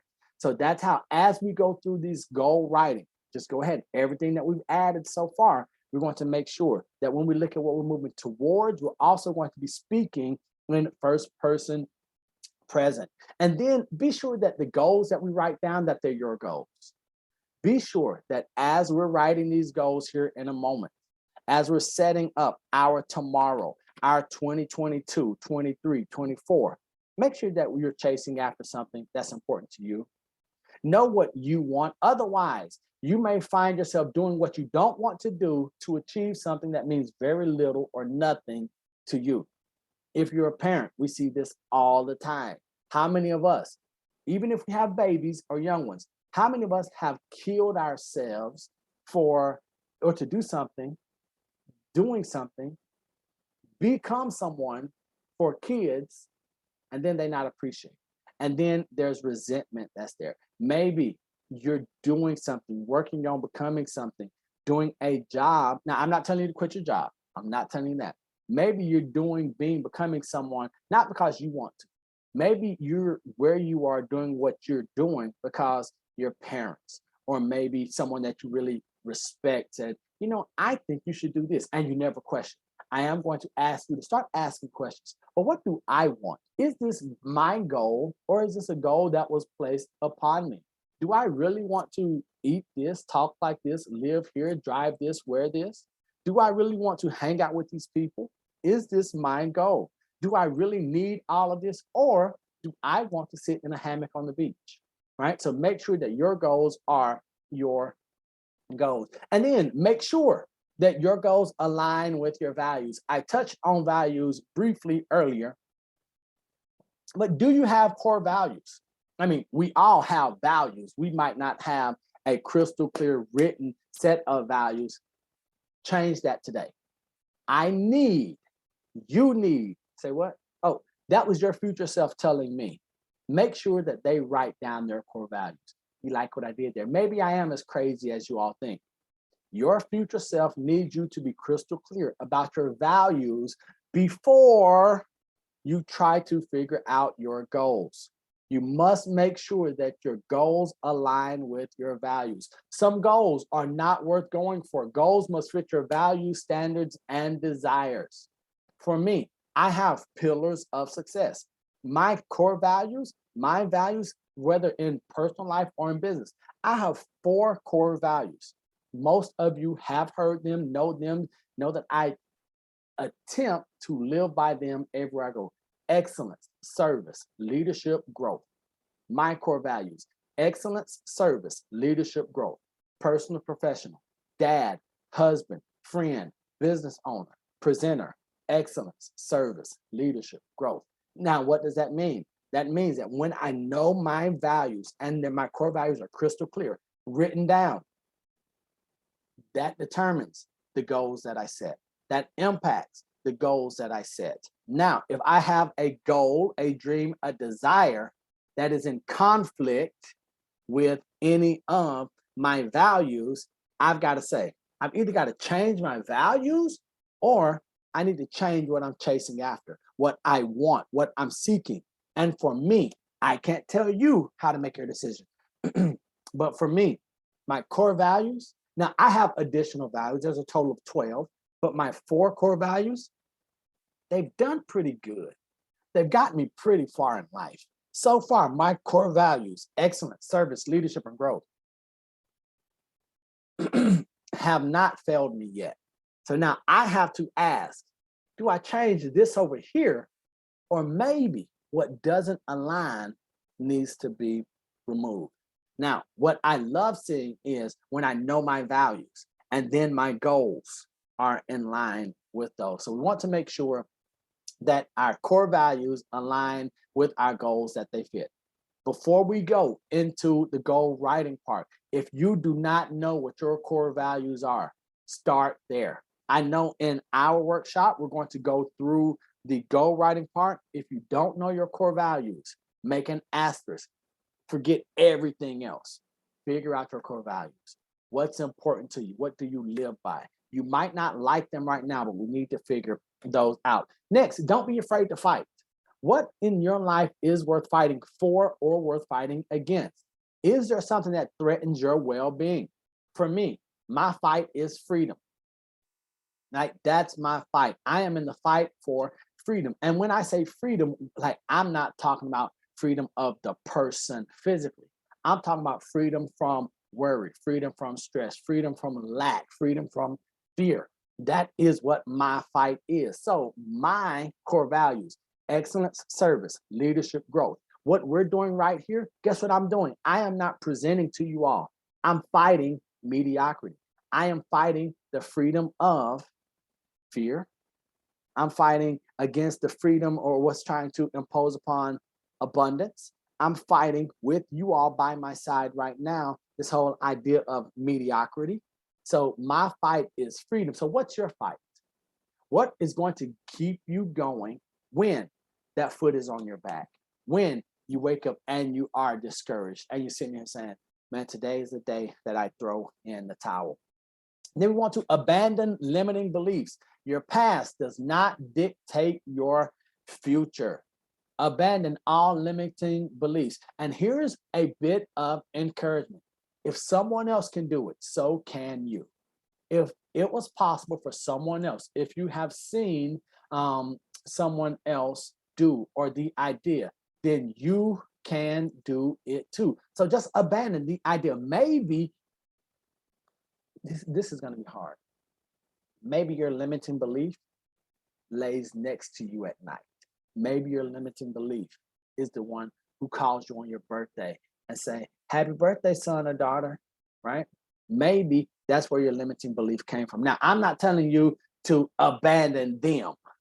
What I am telling you to do is up here and in here, start saying, I know you might not think it's possible, but there's something on the inside. I have this inkling. I have this little fire, this flame that says, it's been here for 5 years. It's been here for 10 years. And even though I try to shut it up, even though I try to say, well, no, mom, dad, employer, strangers, critics, they tell me that it's impossible. And I started to believe it. Maybe I've been believing the wrong belief, the limiting belief. So we want to abandon those. And then lastly, is the shortest one, but it's the hardest to do.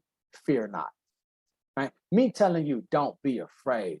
Well, Neil, it sounds good. It looks good. That's a nice catch phrase.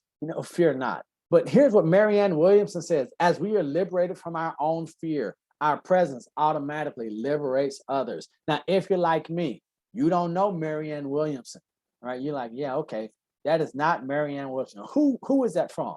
Man, that's Timo Cruz from Coach Carter, right? Timo Cruz, good old Timo Cruz, who was wet with the jump shot. As we are liberated from our own fear, our presence automatically liberates others, from Marianne Williamson. So my question, or right there in Fear Not, what fear do you need to be liberated from so you can give others permission? Say, I know you're afraid, but you can try. Come with me. Oh, I know you're afraid of failing, but come stand next to me as I fail, and then I'll show you how to get up. I know you attempted this challenge or this resolution last year. Well, so did I, but you're going to be my success buddy, and now we're going to do this together. And so that's going to bring us right now to this part here.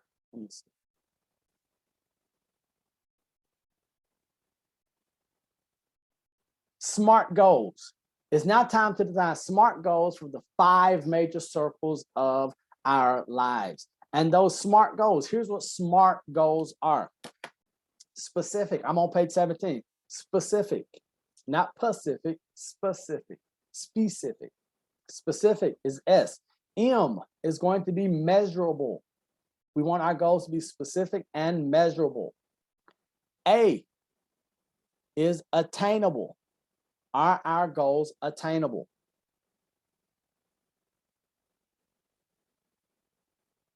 R is going to be relevant.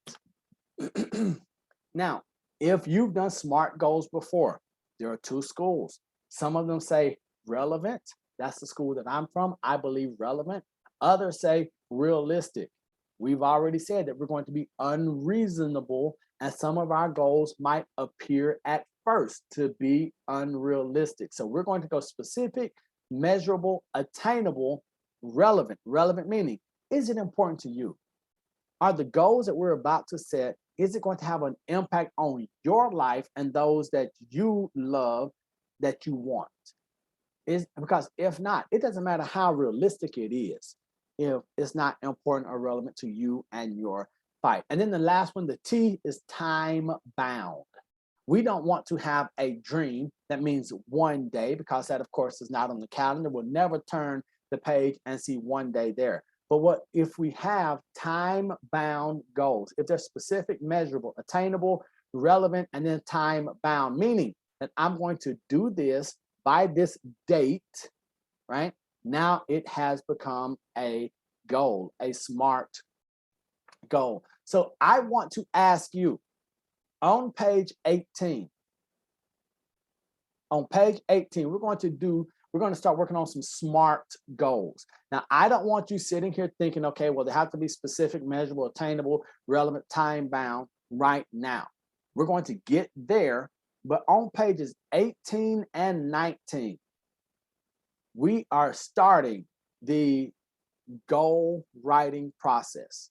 And what we're going to do for family, personal, spiritual, business, and financial, at least one goal in those 5 circles. Remember, for us, we're doing 5 circles.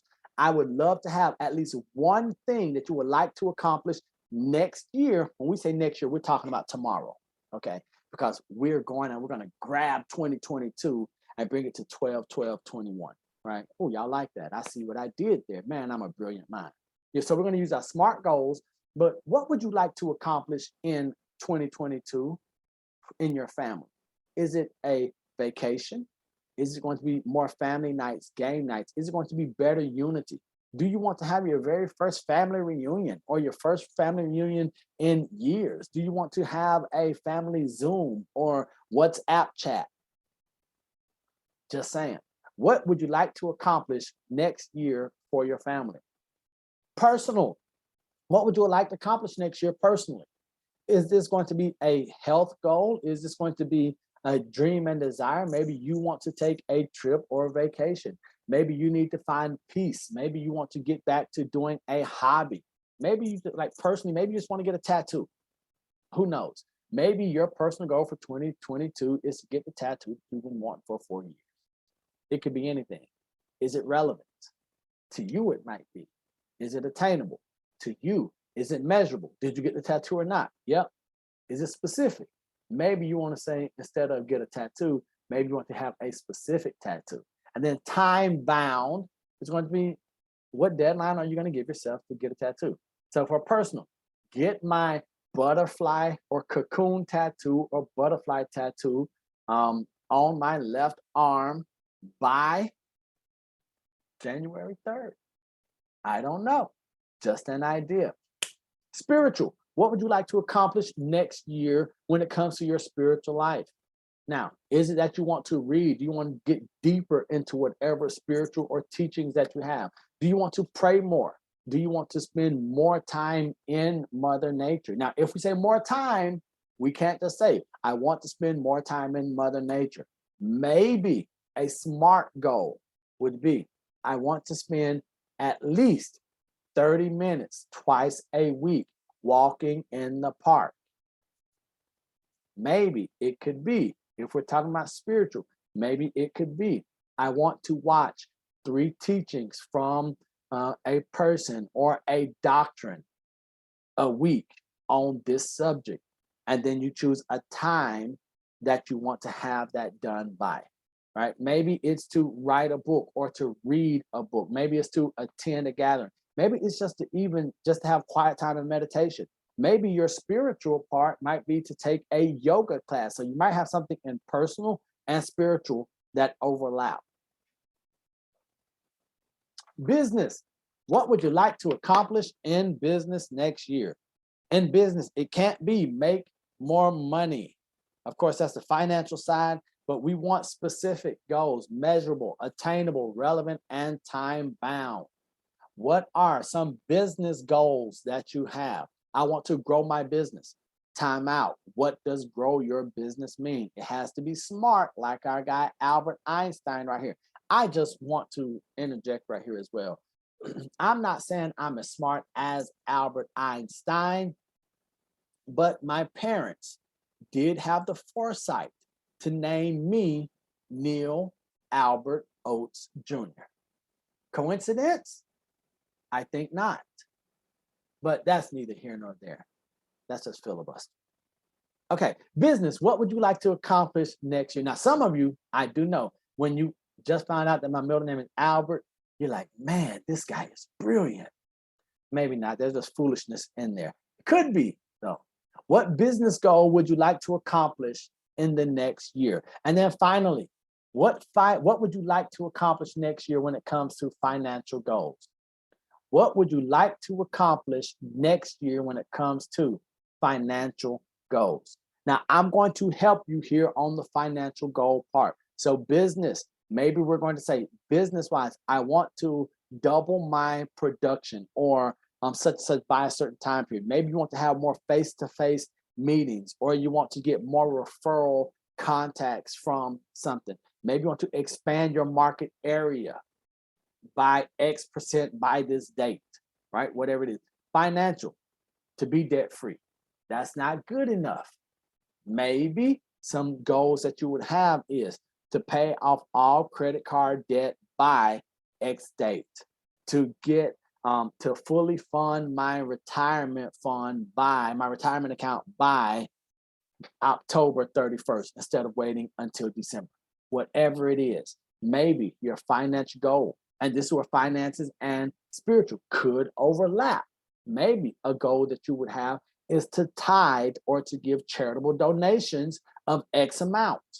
There's nothing, as long as it's specific, measurable. We need to know, did you win or lose? Well, did you win or lose? As Jim Rohn said, we want yes, no, win, lose, so small that it goes in the box, right? This box is so small, guess what, Derek? That a story won't fit. And we're so smart, being Albert, that if you give us the number, if you give us the yes, no, the win or lose, we can figure out the story. If you all don't know who Jim Rohn is, I encourage you to figure out, learn, become a student, not a disciple, but become a student of Jim Rohn, Jimrohn. What would you like to accomplish this year in your family, personal, spiritual, business, and financial circles? We are in a fantastic place, so we are going to continue. Don't forget, if you have any questions, drop those in the chat, or as Stephen Furtick says, put it in the chat. Put it in the chat. All right, but here we go. So now what happens? This is where we do so great, then we get to this part right here, and what happens? Now we're lost. We have all these decisions. I mean, like, I want to do these 3 things in business and finance, and I have too many decisions. Then we have what's called decision fatigue, paralysis by analysis. Which tie should I wear? How about the one that has the stripes on it? No, that's not good enough. How about the one that has blue in it? No. Well, you know what? I'm just not going to wear a tie. Well, if I don't wear a tie, then you know what? I'm just not even going to go to the event. I'm not going to go to the party. All because we got overwhelmed with decision fatigue. So here's how we are going to overcome that. We are in the implementation phase. So this is where all of the rubber meets the road. So on page 20, you have this sheet right here.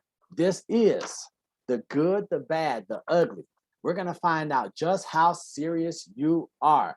Of all of the things that you want to accomplish, that you would like to accomplish next year in financial, business, family, spiritual, and personal, you can only choose 7. We're going to choose 7, then we're going to break it down to 3. I had to clear my throat because I know one of my friends on here right now is saying, dude, this is where you get me every time. You're telling me that I can't have all 25? No. Why? Because if we have all 25, what do? We get overwhelmed. And then what decision do we make? We decide not to decide. So in our implementation, what we're going to do is, as you can see on page 20, from all the goals above, write them down, or for all of your goals above, narrow them down to your top 7. Only 7. If you don't have 7 yet, you don't have to do all of them right now. You'll have access to the playback. But this is, now, would you all agree that so far there has been some work involved? Would you all agree, yes or yes? Yes, right? And if you were by yourself, because many of us have, we know the process, we know the system, we've paid for the system before. It's just that, man, I was doing it and the phone rang and I never came back and picked up the paper. I was doing it, but then I had to walk the dog or change the litter box, or the baby started crying, had to feed these people, and we never got back to it. That's why I'm encouraging us to do as much as we can here together. Put in the work. So the continued part of the work is narrow them down to your top 7 overall goals. You might have on this page right here, your top 7. 3 of them might be from personal because you realize that you're just jacked up as a person, right? I kid when I say that, but for me, my top 3 or of the 7, 3 of them were from personal. Why? Because I realized that if I go down, the ship goes down. There was something that I have to shore up before I can do anything for family, finance, business, or spiritual. So maybe now it's highly unlikely that all 7 of yours are going to be from the same tier, right? From the same category. So what we're going to do, narrow them down to your top 7 overall goals. Define the categories, FP, so family, personal, spiritual, business, and then that $ is for financial next to the goal, and set deadlines next to each goal. Now, we're going from here, what you see on the screen, to this part right here, to the implementation phase, because this is where we fail. Oh, well, I have 10 goals. Well, how are you on your goals? I think I'm doing okay. Well, what are you chasing after? Which one is it that you're working to accomplish? I don't know. I don't recall. So now write down your 7. Is everyone, hopefully, you're working on this. You're going back on your list. So take a few minutes, please.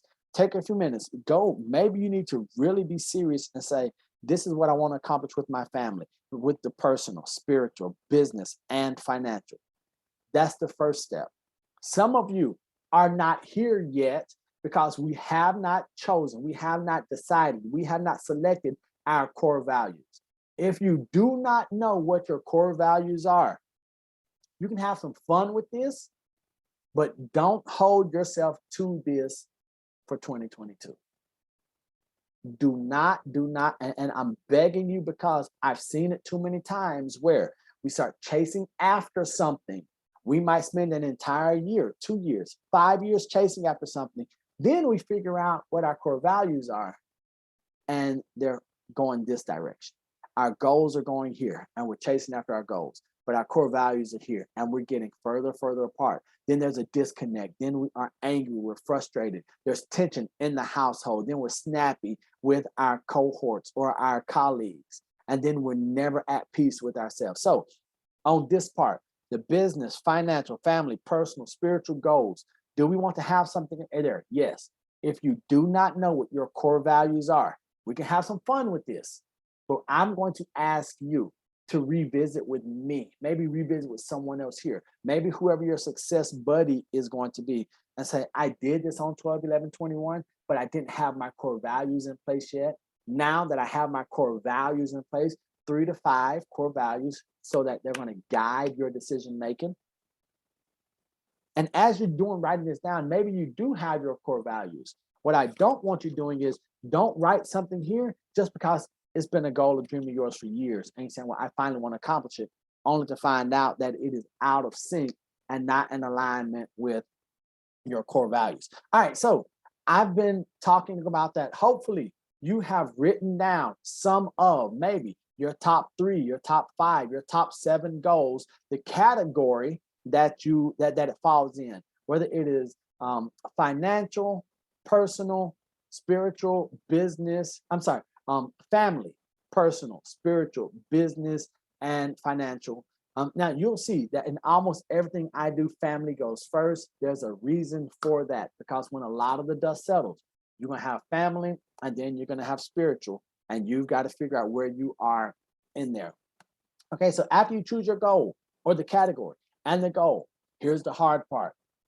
SMART: specific, measurable, attainable, relevant, Neil, do I have to? We can't be smart. We have to be time bound. What deadline are you giving yourself to accomplish that goal? Well, I don't know what a realistic deadline is, Neil. Choose one. Could it be 10 days? Is it 10 months? Now, can you go back and white it out or erase or change? Or like there's going to be adjustments on this journey. Just like when we're on this journey, when we're on this drive, our GPS is constantly saying, like, is it saying there are no detours? No. When it comes to a detour and we take a different direction, it says recalculate. Maybe you're going to put a deadline of February 9th in, and you're working and you're working and you're going towards and you're thinking, okay, I have to make it, have to make it. Then you come to February 9th and you say, didn't make it. What we aren't going to do, we are not throwing the goal out the window. We're not saying, nope, it's not worth it. Maybe we come back and say, let me extend that deadline after we've assessed why we did not make the deadline. Is it because of ignorance and we didn't know what a real deadline was?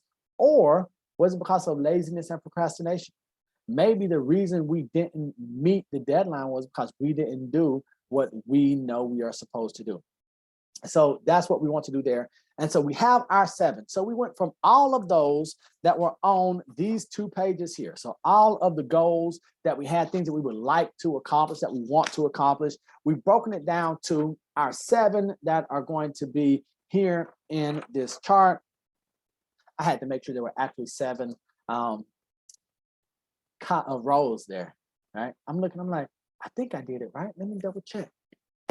Now, our banner goals. Yes, we have 7, but that still looks like the screen right here, right?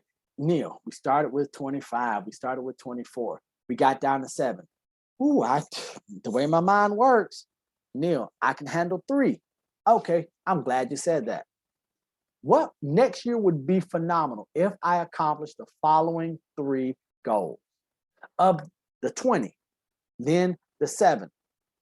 If you did 3 things in 2022, only 3, what would make that year phenomenal? Now, they could be personal, family, business, spiritual, financial. If you could only accomplish 3 of your biggest goals and dreams, what would they be? And then we're going to do the Warren Buffett method. After we figure out what those 3 are, we're going to forget about all the other goals, right? Now, Neil, for real?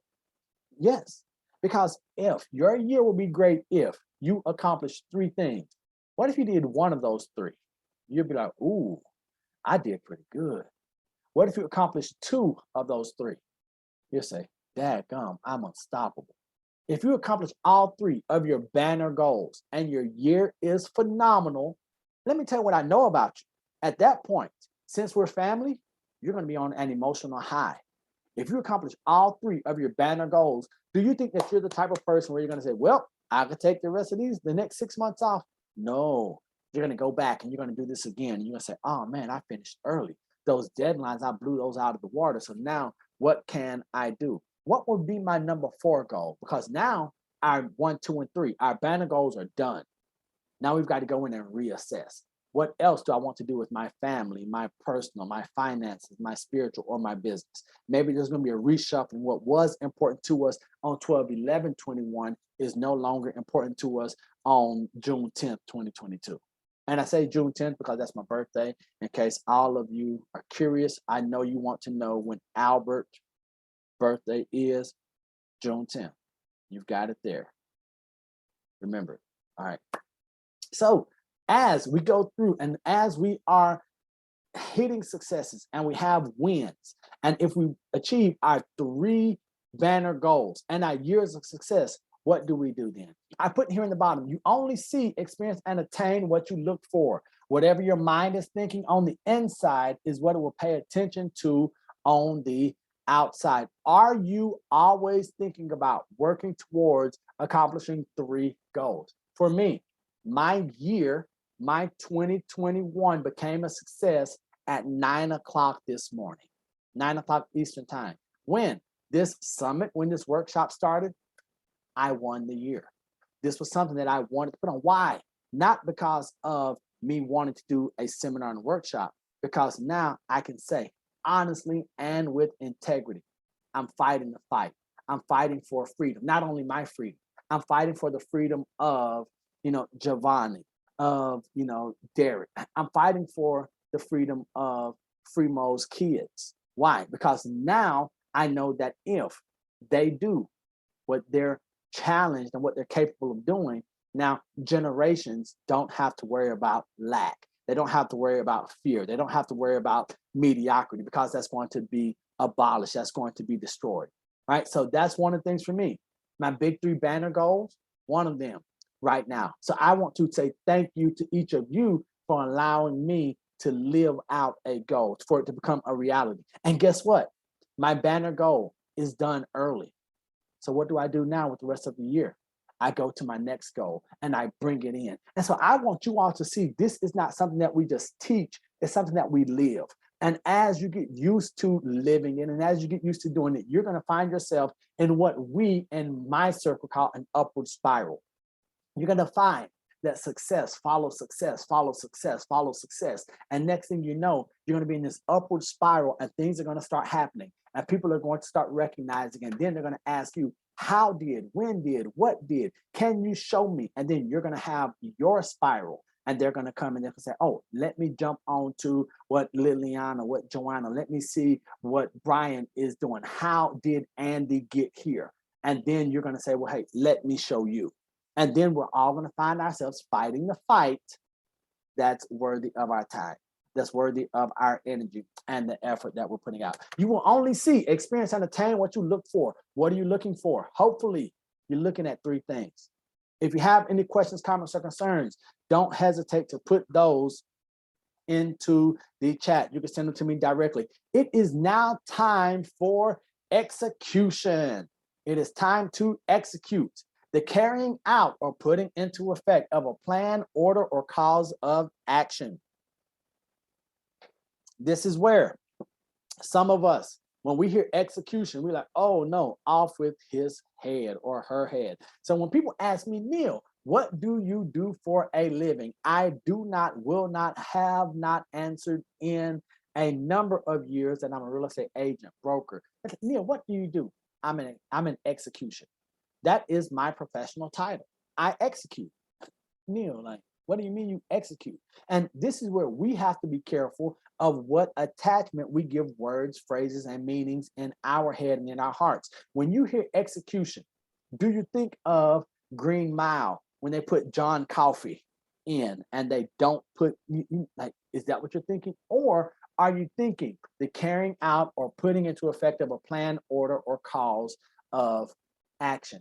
If you are not thinking about the latter definition that I just read, then we have it wrong. I want your title. I want you to identify. My highest compliment would be after today for you to wear that badge of executioner proud, that you go and say, you know what do you do for a living? I'm an execution. Whoa, hold on, wait, what do you mean? IGSD. The safe way we're going to say GSD is get stuff done. Do you get stuff done? Do you go through and put into effect of a plan, order, or course of action? Now it's time to put everything we have compiled into an action plan for success. Education without action leads to frustration and regret. And you know who made that quote? Someone who was really, really smart, right? And I know that because, just saying. All right, here we go. So now is time for action.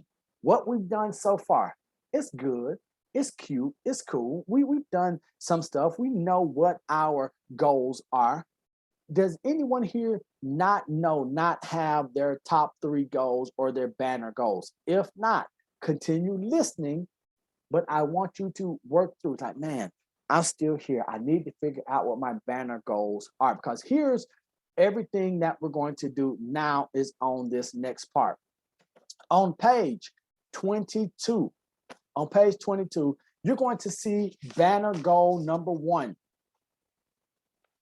Looks just like this here. Banner goal number 1, general description of who I need to become. Now, you thought that you could just have, get, earn, receive without becoming. No, the way this works is my mentors, my coaches, those that I admire, be, do, have. In your margin somewhere, on paper, on your manual, write down be, that's B-E, do, D-O, have, H-A-V-E. In order to have, we must first do. Before we can do, we must be. So the first thing in our banner goal, so whatever your banner goal was, the number one, and when I say number one, that should be number one. If you only get one thing accomplished this year, number one, I know we said three, but if you could only do one thing this year, what would it be? That's going to be your banner goal number one. So on page 22, in that box, you're going to write whatever that number one goal is. And then we're going to write, who do you need to become in order to achieve goal number one? If your goal is to be a public speaker or is to make, like for instance, for me, one of my goals is to speak in, and so just so you all know, when I say being vulnerable, public declaration of accountability. One of my highest goals, so this is one of my 5-year goals, I want to present, I want to be in stage, I am presenting in Radio City Music Hall. I don't know what I'm presenting for. I don't know why they would have me, but I know the 5,500 seats in Radio City Music Hall I'm going to be in front of, right? So who do I need to become in order for that to happen? Number one, I need to take care of my voice. I've got to drink my water and my tea. I need to be someone who can entertain, who can interact, someone who has the physical capability and the energy to speak and be able to control an audience. I need to have a good vocabulary, right? So who do you need to become to achieve goal number one? That's the first thing I would ask you to fill in. The next, what new habits, disciplines, or behaviors do you need to start? Hey, this is my goal. This is who I need to become. This is what I need to start doing. Maybe you need to start reading. Maybe you need to start having interactions. Maybe you need to start exposing yourself to new environments so you can be around a different caliber, a higher caliber of people. Who do you need to become? What do you need to start? Habits, disciplines, behaviors. Next, what current healthy habits, those good habits, what do you need to do more of? Remember, we asked ourselves, what do I need to do less of next year, more of next year? What do I need to stop doing? Now, we're talking specifically about this goal, banner goal number one. And you'll see everything that we've done has built us, has brought us up to this point, right? So we start way out here. And now we went to the 24. Then we went to the 7. Then we went to the 3. Now, number one, what activities, what skills, what actions are going to help you in pursuit and attaining goal number one? Who do you need to become? What new habits do you need to learn? What habits do you currently have that you need to expand upon? And then here's the hard one. If we're honest, what do you need to stop?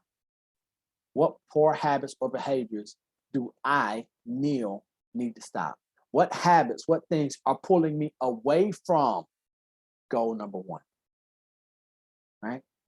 That's going to be the one that might make the most difference. Okay, and so here, now that you know, and I know, like, I've mastered my pause to make you think, all right? So now, that's goal number one. Ooh, Neil, that was heavy lifting. Thank you, God, that's over. But wait, there's not only more, there's 2 more. We're going to do the same thing for banner goals number 2 and 3. Banner goals number 2 and 3. And instead of you all listening to me, what we're going to do, I'm going to get some music on right here. We're going to take 5 minutes. So banner goal number 1. Don't take this lightly, people. We're still on good time. It's only 11:46 Eastern time right now. We're inside of our window. This is serious. This is where our hands get dirty. This is why we're going to need a break at the end of our session together, because we've done the hard work. So my mentor says that the hardest work in the world is thinking. That's why so few people do it, right? So we're thinking.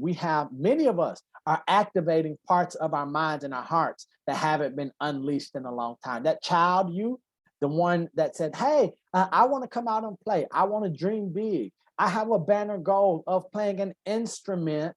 Oh, and by the way, that's one of my banner goals. You'll see it right over there. The keyboard, haven't played the keyboard. But guess what? As I was preparing for you all today, I'm thinking, I'm not only going to be speaking Spanish, I'm going to be playing the keyboard and I'm going to be serenading my wife in Spanish. And I've given myself a deadline. So, hey, who knows? I might be at Radio City Music Hall singing Spanish ballads.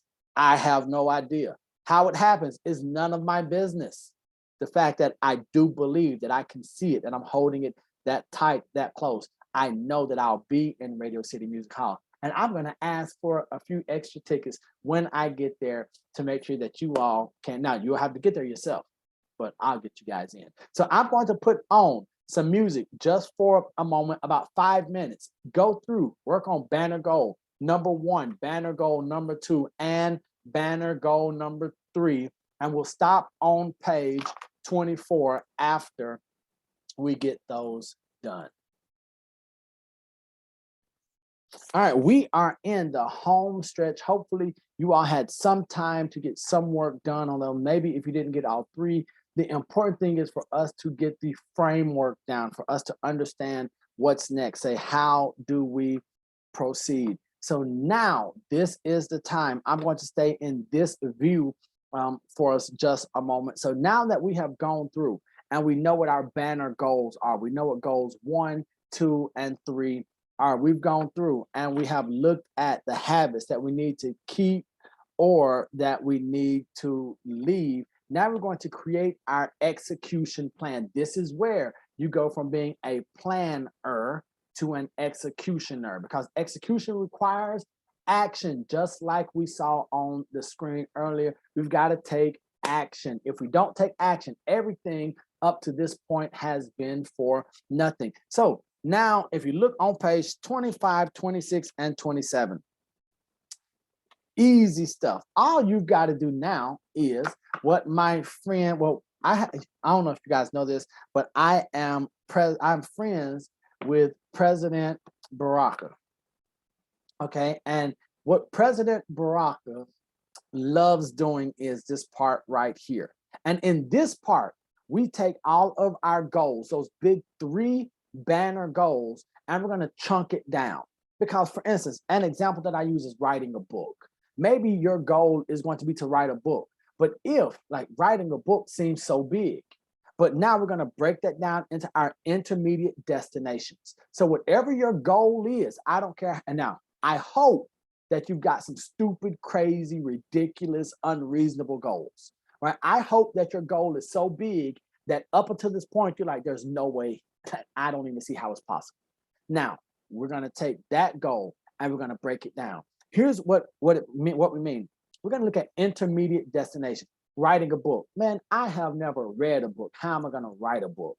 What if our first intermediate destination on this journey is to be, let me create an outline. Okay, cool. I can write an outline. It doesn't have to be a good outline. I can do an outline. All right, I can do that. When am I going to give myself to have that outline completed by? That's the important part. What are you going to do? When are you going to do it? Now, this is where our goal number 1, 2, and 3, these sheets, the rest of the manual that you have, pages 25 through the printed page 29, the rest of this is going to be something where you're going to be vulnerable, because this is what you're going to share with your success buddy. This is what you're going to say, okay, hey, can you on this ride with me? Yep, here's my homework. I need you to hold me accountable to what's right here. Date to achieve. The first thing on the top, you'll see the date to achieve. That's when do you want this entire goal completed by. In SMART, on the top right, that's our T. That's our time bound. So maybe your goal number 1, write a book. Maybe your deadline is October 31st, 2022. That's your date to achieve. Intermediate destinations. Okay, well, if I want to write the book, Well, first, let's be clear. Is it to write the book or is it to publish the book? Is it to have the book distributed, right? Because we want to be specific. So now, well, what are some intermediate destinations along this journey? Number one, write an outline and share it with a friend. Okay. Or my success buddy. Okay. Write an outline and get feedback on the outline. All right. When do I need to have that done by? If I'm looking at October 31st as my deadline, maybe I need to have this done by the end of January. We're going to put that in there. What's another step in the process? Maybe it is going to be to complete a first draft or a first paragraph or whatever it is. We put that in there. And this is what we're going to do step by step. Now, on here, there's just only what 3 spaces for intermediate destinations and dates. Maybe you need 10 steps. Maybe you need a 12-step program. I don't know, right? But whatever it is, you want to go through, this is just a framework. This is where I want you to know the process so that when I'm not here with you, you can say, I know how this works. I know how the most successful people do it. They sit here, they choose a goal, then they chunk it down. Maybe if you have a really big, crazy goal for 2022, maybe you need to give yourself a bi-weekly deadline. I'm going to do this week. I'm going to do this. Now, a little later, we have 10-day goals, 30-day, 90-day goals, right? And I believe that's a fantastic framework. That's what I'm using. That's what's helped me in my life just have outstanding success in the areas that I'm going after. So we have those intermediate destinations.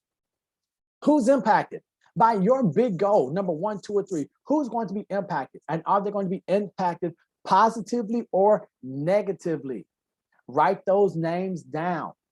Who's going to be impacted by your goal, number 1? If your goal, 1, 2, or 3, your big goal, that banner goal, if your goal is to leave your current employer and start your new business, who's going to be impacted? There's only 3 there. Maybe it's going to be your family. They're going to be, what's the benefit? Maybe the benefit is going to be they're going to have more of your time. They can get a better version of you. Maybe someone that's going to be impacted is your current employer. And what's their detriment? They don't have you under their thumb anymore, or vice versa. Maybe in this goal of starting your own business, who's going to be impacted? Your family. What could be a detriment?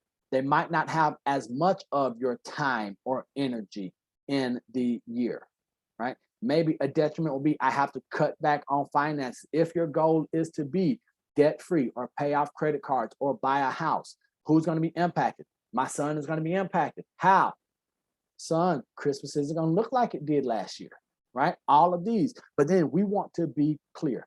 If we are clear and if we have a vision, now we're much more likely to accomplish our goals.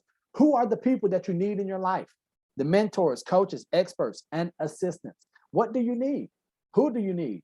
And then who is it and when can you get them by? Right? For instance, maybe you need a coach. Maybe you need a fitness instructor, a yoga instructor. Maybe you need an attorney to draft up paperwork for your business, or a publisher. All right. And then you want to figure out who that is and when do you want to have them by? What research is needed? If you know everything that you need to know to accomplish your goal right now, one of 2 things is very likely. 1, your goal isn't big enough. 2, you're just lazy and you have no excuse, right? So if there's no research needed for you to accomplish what it is that you want to accomplish, you probably need to dream a little bit bigger, or you need to stop being lazy and procrastinate. So what research is needed and how are you going to get that? One of the first answers is going to be the internet. The next answer is going to be reach out to those mentors, read books. Jim Rohn would always say, he said, it's okay to ask, just don't ask first, right? So we want to ask questions, but after we've done our research, what resources are needed? Do you need financial resources? Is it going to be educational resources? Might it be a physical location for something that you're going to do? When I came and I wanted to do this summit that we're doing right now, one of the resources that was needed, I had to figure out a venue. Well, guess what the venue is? My venue was Zoom. And how do I acquire that, right? And then what What training or self-development is needed, and how will you acquire that? Is that going to be a seminar program? Because don't forget, be, do, have. So in order for any of this to work, we must become who we need to become in order to do what's necessary to have what we want to have. Right now, the challenge, the mistake that many of our peers, because we're the elite few, the challenge, the mistake that's made is we want to have. Do you know someone who wants to have without doing?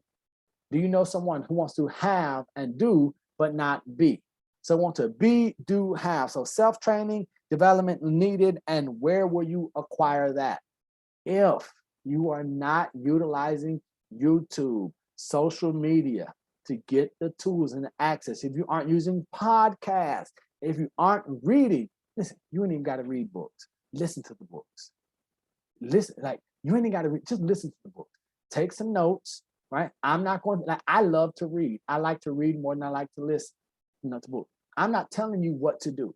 Just get the information. There's no excuse for us not to have the information. We have the resources. We have the people. We just have to be intentional about going after those. So that's goal. We're going to do the same thing. We're going to rinse and repeat. We don't have to be so brilliant. We don't have to figure out that E equals MC squared. It's just, oh, that worked on page 25? That wasn't as hard as I thought. What if I did that for my second goal on page 26? Okay. What if I did that for my third goal on page 27? It's not that difficult. We want to make it so simple that even an Albert or an Oates or me can do it. And that's exactly what I've done. Now it's going to get even simpler. So this is where you're like, simpler than that, Neil, simpler than me writing some stuff down on paper. These last 2 pages. Ooh, this is a difference maker. This is where we are going to win our 2022 before we flip the calendar page. Everything has led to right now.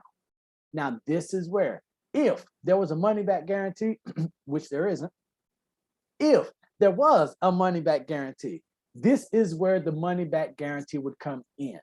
If you go through and execute on these last 2 pages after you've done everything that we've led up to, you're going to win 2022.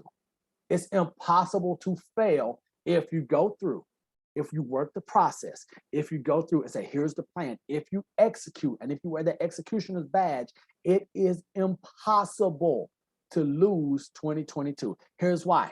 The first thing on page 28, you'll see you've got 24 hours and 10 days, and then you have 30 days and 90 days. These last 2 pages, after we go through all of this, you're going to print out, or you're going to type, you're going to use these 2 pages over and over and over and over.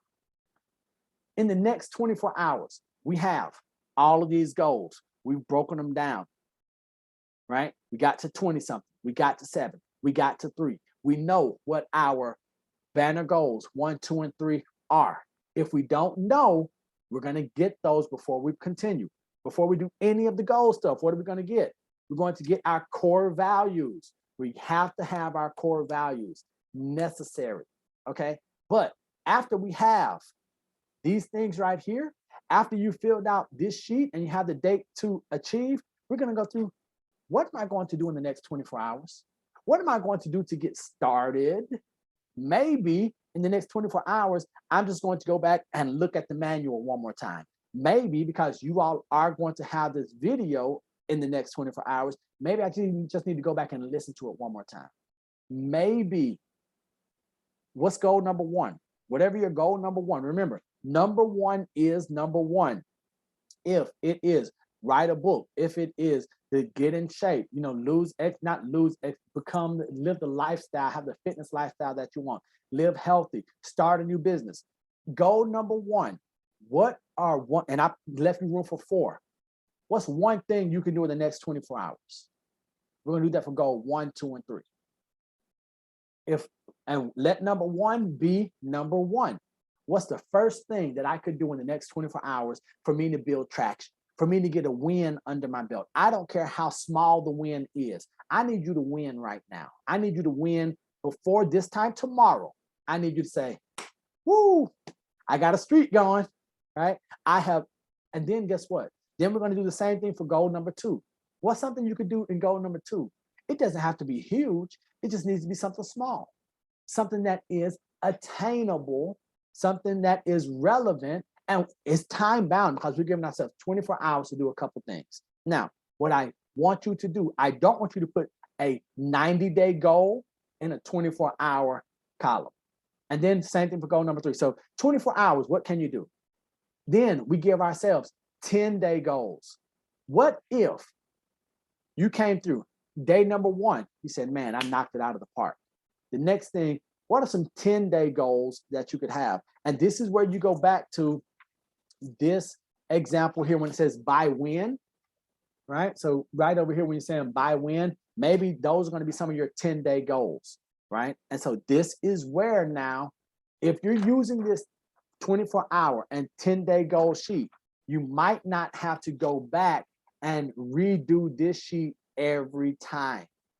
So we have our big goals here. Maybe you want to run off and print a few of these 24-hour and 10-day goals. And then every time your 10 days are up, for me, this is how I recharge myself. If any of you who are close to me, if you're curious, if you say, man, it seems like every 10 or 11 days, he hits it, and I get more done on my 11th, 12th day than I do on day 1, 2, 3, 4. Why? Because after I get those done, that 24 hour, like day 1, I'll hit it. But then I'll go through, these are my 10-day goals. And I'm like, okay, I've got it. I've accomplished pretty good thing in 10 days. In a month, guess what happens? Now we've got our 24-hour, our 10-day goals, our 30-day goals, and our 90-day goals. So we start working this. Now we don't have to try to wonder and figure, well, what's the next thing I'm doing? Now, does this require you to do the hard work of thinking? Absolutely. You want to be careful, and here's a pitfall and a trap. We don't want to put something that is unreasonable on ourselves in 24, 10 days, 30 days. What we will see, especially as if this is new to you, what we often find is we overestimate what we can do in 24 hours. We underestimate what we can do in 30 days or 90 days. So your day 1, your next 24 hours, you're going to say, I'm going to end world hunger, right? And then you're going to fail. And then you'll be like, man, I quit. But small chunks, persistence. If we do a small, realistic, reasonable, relevant, attainable, time-bound, what can I do in 24 hours? Wasn't big, but I got the motor going. We got the momentum going. In 10 days, and here's what I would challenge you all to do. On the 10-day goal, what could you accomplish if you could get 2 weeks worth of work, 2 weeks worth of results in 10 days? If you could get 2 weeks, 14 days worth of results in 10 days, what would life look like? You'll start to see that now in 30 days, you've done almost 2 months of work. And then that's when it starts to compound. And that's why I believe that by the time June, July comes up for you all, you're going to say, Neil, I'm on goal number 6 or 7 right now because I crushed my top 3. So next 24 hours, next 10 days, next 30, and next 90 days. And here's what you are likely going to experience. Once you get that 24 hours under your belt, and then you start doing 10-day goals, you're going to find yourself knocking out a lot of your 30-day goals in those 10 days. Your 30-day goals, you'll see maybe by your second 10-day cycle on day 19 or 20, you'll see, man, I've already accomplished that 30-day goal. So what do? Do we kick back? Do we say, okay, we've done? No, we replace it with the next one. I believe that when we're doing our 10, 30, 90-day goals, let number 1 be your number 1. Focus on the one thing. As Brian Tracy often says, eat the frog first. Whatever your big, hairy, audacious goal is, make sure that's number 1. We want if at the end of every day or every 10 days or 30 days or 90 days, if you only get one thing off of your list, let it be number one. If you do number 2 and 3 and you don't get to number 1, dare I say, we have an issue with prioritization. We haven't maybe been honest with ourselves, and we have not done the hard necessary work up front. So that is going to complete the formal part of the webinar, of the workshop. I want to say congratulations. I want to say thank you first for allowing me to be a part of your 12, 11, 21. I hope you all got some benefits from it. But before we go any further, I want to give you all some resources that will help you, just like they've helped me. Now, I'm not telling you all to go read, go study, go do, be a part of all of that. This is the homework and the research that I've been a part of for about 8, 9 years, and it builds one upon the other. A lot of them are books. So if you are afraid of books, don't worry. Most of them are in audible audiobook format. So in case President Barack gets kind of nervous. All right, so here we go. One of the first ones, I'm going to give you all some names of people and some of their works and programs for you to get familiar with if you want. Now, I've done the hard work. You've done the hard work of breaking this down. What I do know, if you work this system right here, you won't need to go get anything else, do anything else in addition to. This is a great foundation. Are there other things? Yes, y'all. So the first one is one of the guys who started it all, and that is going to be Mr. Brian Tracy, Brian-Tracy, Brian Tracy. He is what we would consider the father of time management or productivity. This book right here, Time Power, a proven system for getting more done in less time than you ever thought possible. Fantastic book. Now, here's what I want you all to see. Check this out. I want y'all to get, I'm going to get close. Do y'all see how much I paid for the book? Can y'all see that? That is not dollars, that is cents. 50 cents from the library when it was on sale. Woohoo, it was a steal. So I'm going to encourage you all, get the books. The information is there. The resources are there, and they are almost free.